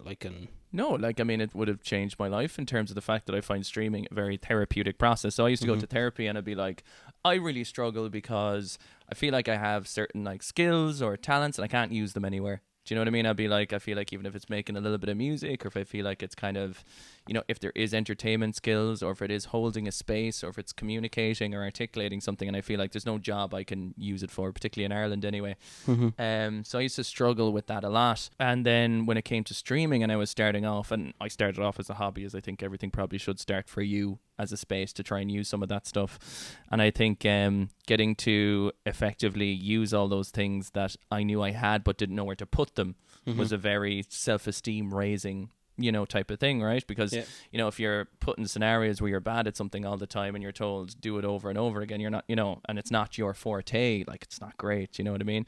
So being able to kind of use those things that I enjoyed using, I mean, to the point, obviously, where I would have to sit down and have chats with my parents and everything else, say, look, I did 10 years of college and 2 master's degrees and I want to do streaming. Do you know what I mean? It's like, you know, that, like, to even have that confidence, sit down and say, this is what I'm going to try and do. And if it doesn't work out, that's fine. You know, you take it day by day, month to month. But I think from that point of view, like, you know what I mean? Finding something that I love so much that I realize enjoying what you're doing is so important to my mental health and happiness. That it outweighs so many other aspects of risks and everything else. Do you know what I mean? Because, you know, doing something that... Now, obviously, people have different... I say this all the time, have different responsibilities and different needs, and you don't always have the luxury to do the things you want to do, and I get that. But it definitely has given me the bravery to try and step out and do what I want to do and take the risk of it. And thankfully, I think the knock-on effect of seeing how happy it makes me has made people actually understand it now. Even if they don't really understand what the content creation is, they see the knock-on effect of me personally, and I think that solidifies its importance. Do you know? Emma, how do you pick your games, first of all? And second of all, have you ever picked a game, started it, and said, fuck this, I'm not doing it, for Let's Plays? Oh, that's interesting. Yes, that's happened once where I was going to record something for a Let's Play and I was like, actually, no, I don't think so. And it was like, it was kind of a visual, what is it called? A visual novel kind of a game. It was like a, what's it called? Point and click. It was a point and click. Sure. Like Monkey Island or something. Yeah, I can't even remember what it was called. It was kind of like a mystery investigative kind of short kind of story. I can't even remember what the name of it is. But I was like, oh yeah, this could be cool for something different. Maybe I'll give this a go because it's something that I kind of wanted to try. And then I recorded an episode of it and I just found like maybe it was a little bit slow paced for me to try and find stuff to talk about it. And anyway, in the end, I stopped recording and I realized that I fucked up the audio. So there was no game audio recorded for the hour. Oh. And I was like, yeah, that's okay. Sure, I don't think I'm going to do this. This was a sign. It's maybe just a type of game that like I should just play on my own and that's fine, you know, so you kind of figure that out. But in general, how I pick my games is, first of all, something I really want to play. Now I am kind of aware of like picking something that's not too long. Sure. And then I suppose as well, like a year and a half into this, now I'm kind of getting an idea of like what does well or what people might want to see. So it's kind of that as well. So it's still kind of figuring it out. But yeah, first and foremost, what I want to play. Something that has a good story. Something that's not going to be, you know, crazy to edit down. And also something that's not going to make me rage because the ragey games are going to be off channel. I've heard you say in various podcasts and maybe on your YouTube that you are prone to rage. And I actually had that in my notes, prone to rage. Oh no! Just because I think it's funny. I think it's funny. It's just a warning. He was telling me before you came in, he was like, be really careful. She's very, very ragey and angry all the time. I just think it's funny because like lock you in a house and set you on fire. Well, I mean, yeah. Well, at least you had an outlet for the rage, you know, burning the parents. But I think it's funny because, you know, your style of playing is real chilled, and then to say that you're prone to rage, we haven't seen you like rage yet. Like, it's just a common thing with video games, though, isn't it? Like fucking game rage. Yeah, it's, like, you know, would you ever play a Souls game? You know, would you want to do it to yourself? Yeah, I've been playing Sekiro very slowly over the last year. Sekiro is that like the? the kind of I love Japanese it, style I Dark rage. Souls. Yeah, it's I found it the hardest out of all those games Oh, yeah? for me personally, but I think it Yeah. depends. It is. It is very difficult, but it's very fun because it's all swordplay, and Right. like that's what appealed to me. Yeah. The other Dark Souls games I haven't tried. Like I haven't played Bloodborne or anything, but Sekiro I got into, and I've been playing that off channel, and I haven't finished it yet. I've been playing it very, very slowly, Right. because I keep taking like month-long breaks. Right. From Sure. it, because it's just so intense, Yeah. and I get super high strung when I'm playing it. Even if Right. I'm not raging, Yeah. I will just get super. My focus is super on, and like you have to be so quick with the reactions. Like, but yeah, so that game's never gonna make it onto YouTube, because you would question who the fuck I am if you saw me in a real rage. I think I would like to meet this Emma, you know. I don't think think you do. what we'll do next There time would just be a fucking teal Game Boy lodged in my anus. we'll bring a copy of something like that to maybe if we're at like Gamerfest or something in the future and play it. So we can experience it.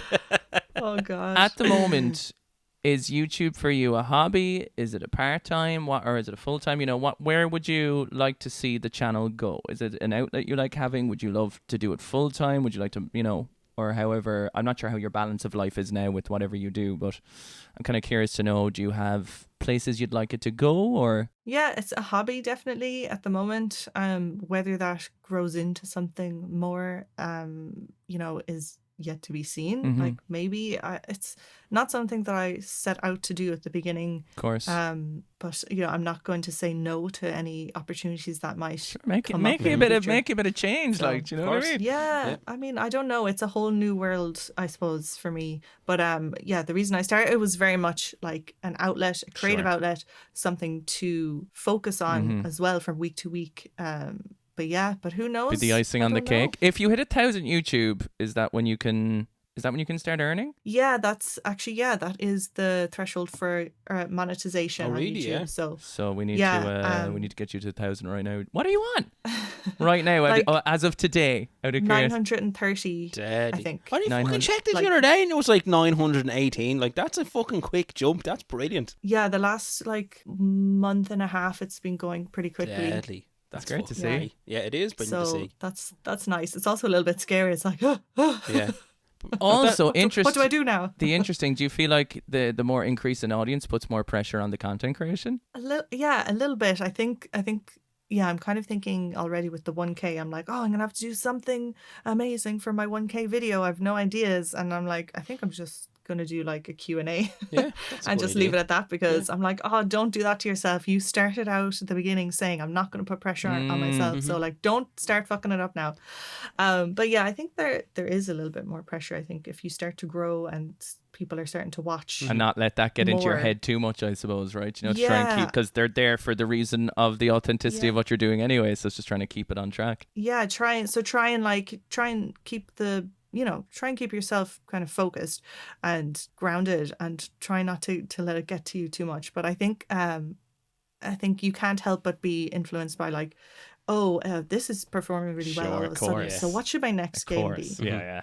Like, should I capitalize on this and do something 100%. similar or whatever? And then you start to go, oh God, well, Yeah. yeah. So it's a balance, I think. You have to Sure. balance it. Yeah, because I mean, it's the same if I do anything like, you know, whether it's small things like TikTok or Instagram, like, oh, this idea had performed 4 times well than the other ones, or, you know, whatever you're doing. And then you're like, do I want to do another one though? And if, you know, and it is a hard balance, like what's the end game of it? Yeah, it's Like interesting. what you said in your episode about content creation, you were talking about how, like, yeah, everything can't be a winner, and like you have to have the ups and the downs. Like, it's true. Nice reference. I Thank you. think actually, you know what I just realized is that I said like we only do it for what we want to do, but then we do also take into consideration if a certain episode has done really well, you're like, well, we can just do, like, it was a fun episode to do, we can just put in like a top 10 episode. Yeah, we made it a bit of a staple for seasons Yeah. now, that like if an episode does really well, we'll try and do a similar vibe, I guess. It's also how I think learning, so like we're like, well, if we have a top 10,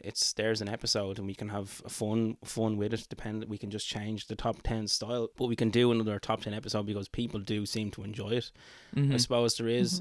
I just kind of realised that I might have contradicted myself saying that we only do it for us, but then I suppose if you're trying to create something and you want it to grow, like although me and Keith do this as this podcast as a hobby anyway, of course I want it to grow because I'm proud of it and I enjoy it, and you will have to take into consideration what people want. But start it. I think Nisha, you know, if you're saying at least if you start it for yourself and all actually, your original. The embodiment and the mission statement of what it is coming from an organic, authentic place. True. Then if you find that certain one of your ideas that come out that are also from our organic place did better than other ideas, it's okay to go with that. But we haven't specifically looked at other podcasts and say they did an episode on this, we're taking that because that's what we feel did well. At least what we're learning from our own organic growth is from our own organic ideas, and then we can kind of capitalize on that a bit more. Do you know? That's a good way of putting it. Yeah, very good. Oh, I meant to say I love your outro bumpers, by the way. You have those little thank you. They're very, very cinematic, like at the end of the, like, you know, The Last of Us you're playing at the moment, there's like little outro clips on them that I really, really enjoy.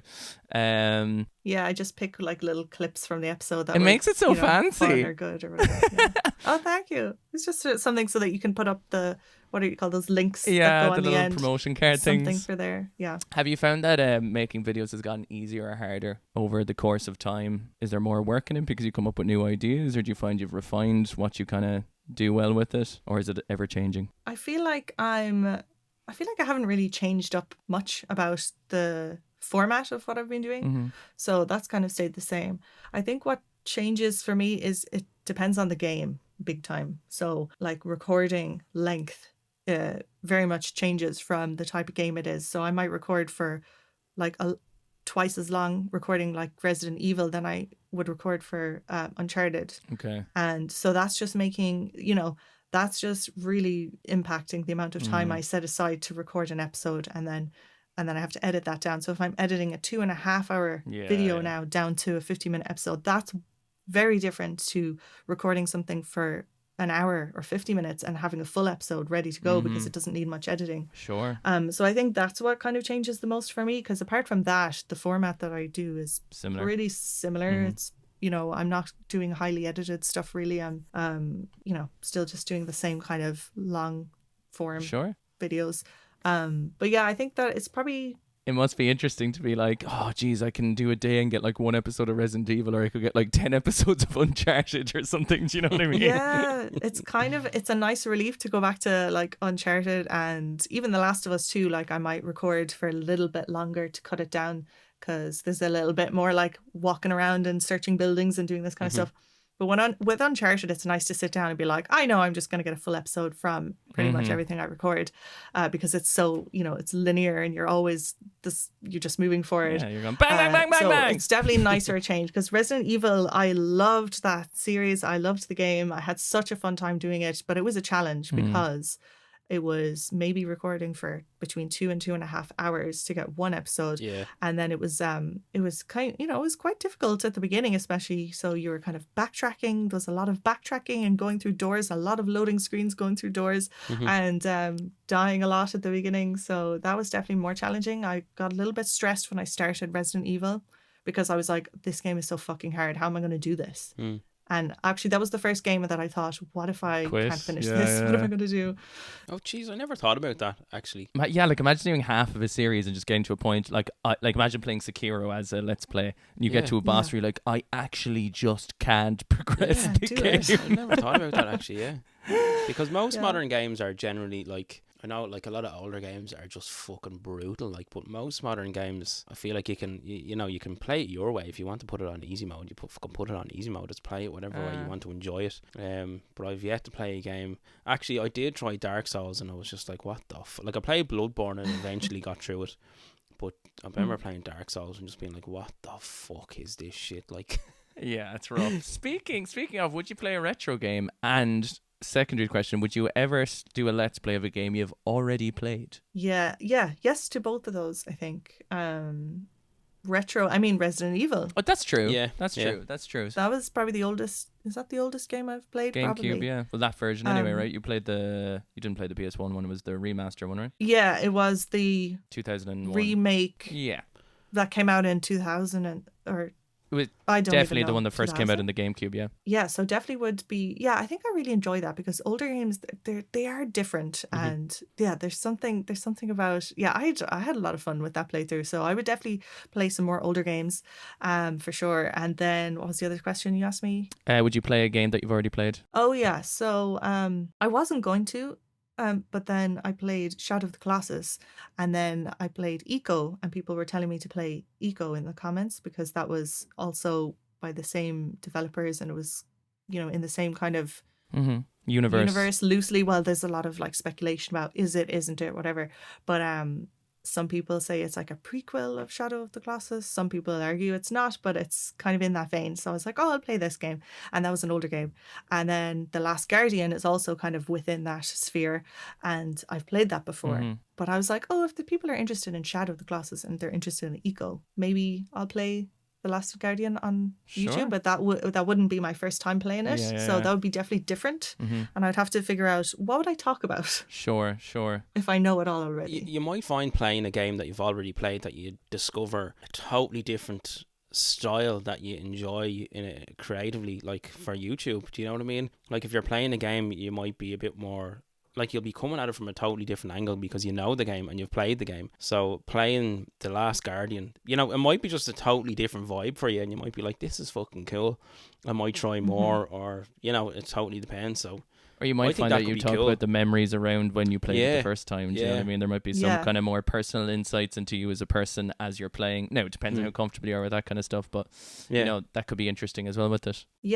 Yeah, so that's something I would definitely consider doing if people were interested in it. I could see myself playing through that game again. I have a question from like a kind of a brand kind of thing. So say for instance, like when we met you at Gamerfest, which was great. I think it's cool going to different events, when you can meet up with other people. And I know you're at Dublin Comic Con, you did a panel there. Like, how do you feel when you're going to events like this? Like, do you just go as a regular punter, or like how do you feel about promoting Once Upon a Quest as a brand? People come up with merch and stuff.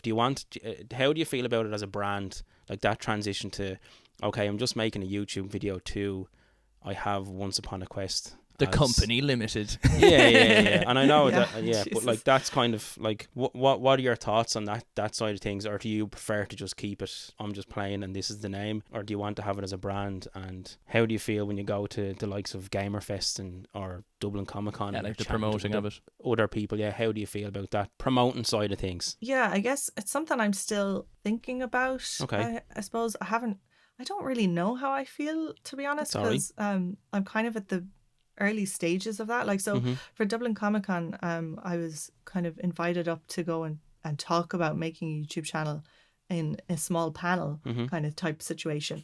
And that was the first time, like, I was like, I've never done something like this before. This is terrifying. Yeah, Like, yeah. who am I? I'm a nobody.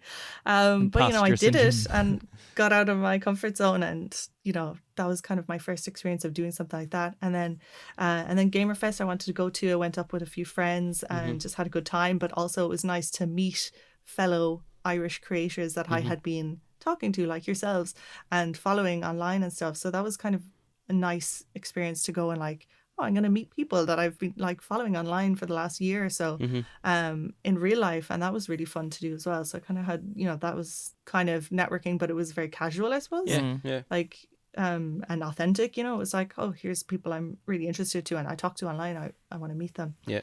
So thinking about promoting myself as a brand, I can't say I can't say I've that's cool. decided anything Yeah. about it yet. I think But it'll probably decide if- itself as just time moves on, you know what I mean? What you feels right for it and how the channel grows, etc. yeah, like if opportunities come up in the future, like I'm gonna take them seriously. I'm not gonna, say no to everything from the get-go. Yep. I have a tendency to be a little bit scared. Sure. Right. Apprehensive about Yeah.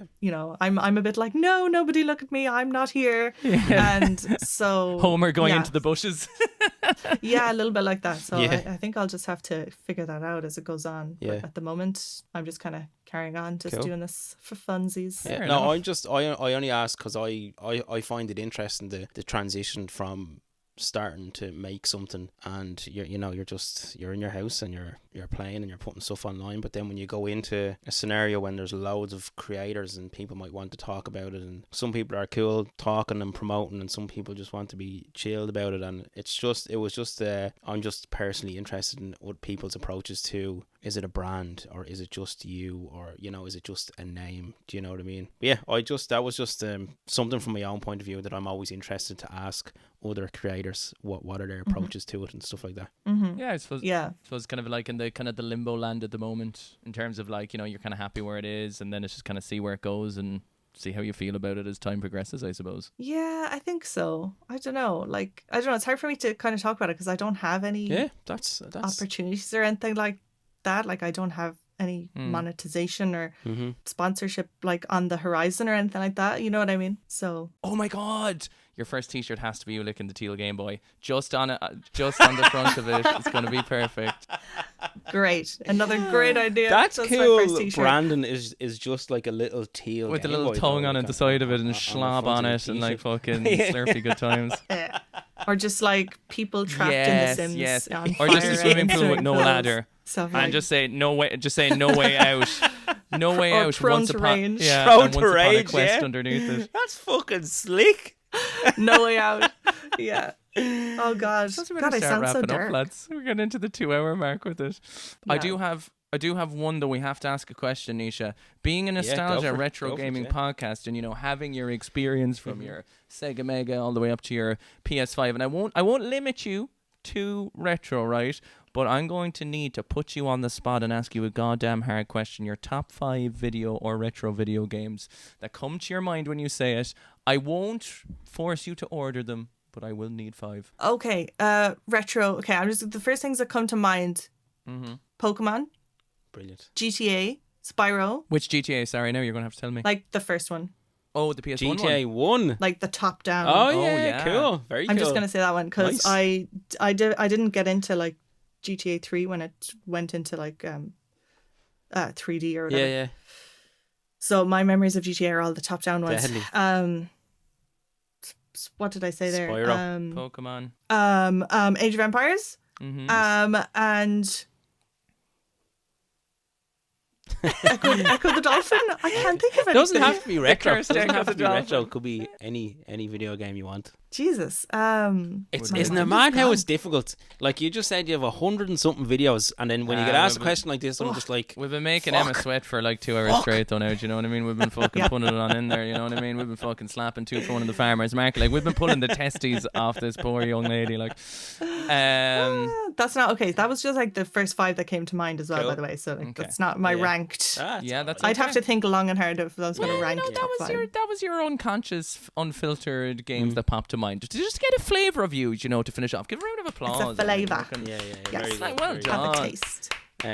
So we'll have all links in the description of the video, but it's on YouTube at Once Upon Fucking a Quest. subscribe, you scrubs. Yeah, so Emma is nearly at 1,000 subscribers, which is fucking amazing, and congratulations. And having all that Thank you. having all those Let's Plays online, and to have created 127, did you say, videos? I have 170 something. at this 170 point. something. 170 something. That's a serious amount of work. Like, no, that's an impressive amount of work to have, and an impressive library and category of stuff to have. So fair play to you. Thank you. Just thanks very much for agreeing to come on the podcast. It was great. when we got Yeah, to it was really, really lovely talking to you. It was. It Thank was you really for nice. having me. Was your experience everything you've dreamed of and more?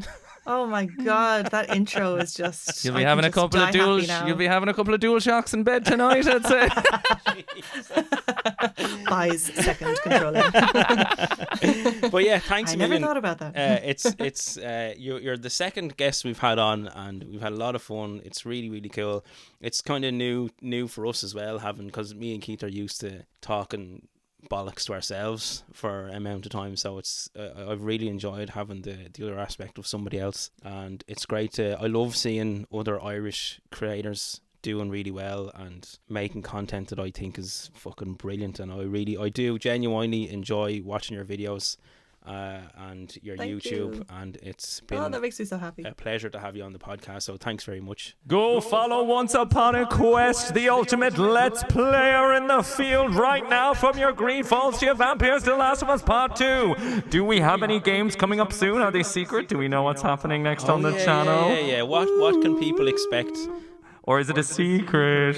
I actually don't even know yet, but Alright. definitely more Resident Evil. So I Cool. want to play the Resident Evil 2, but it'll be the modern game, the remake. Oh yeah, At some point. Uncharted 4 will definitely be on the horizon. cool. Apart from that, I don't know. I have a list. I have a list of games, so I haven't decided anything solidly yet. Yeah, and actually, do you have a solid schedule, or do you upload videos whenever you get the chance to make them? Just for people listening who check out your YouTube. Yeah, so I try and upload every Thursday and Sunday. And so usually I have 2 videos every week. Occasionally, I might drop it down to 1 video, depending on if I'm super busy in real life. Well, this is real life too, though, isn't it? Wait a minute. Am I an Echo the Dolphin right now? This was all a dream.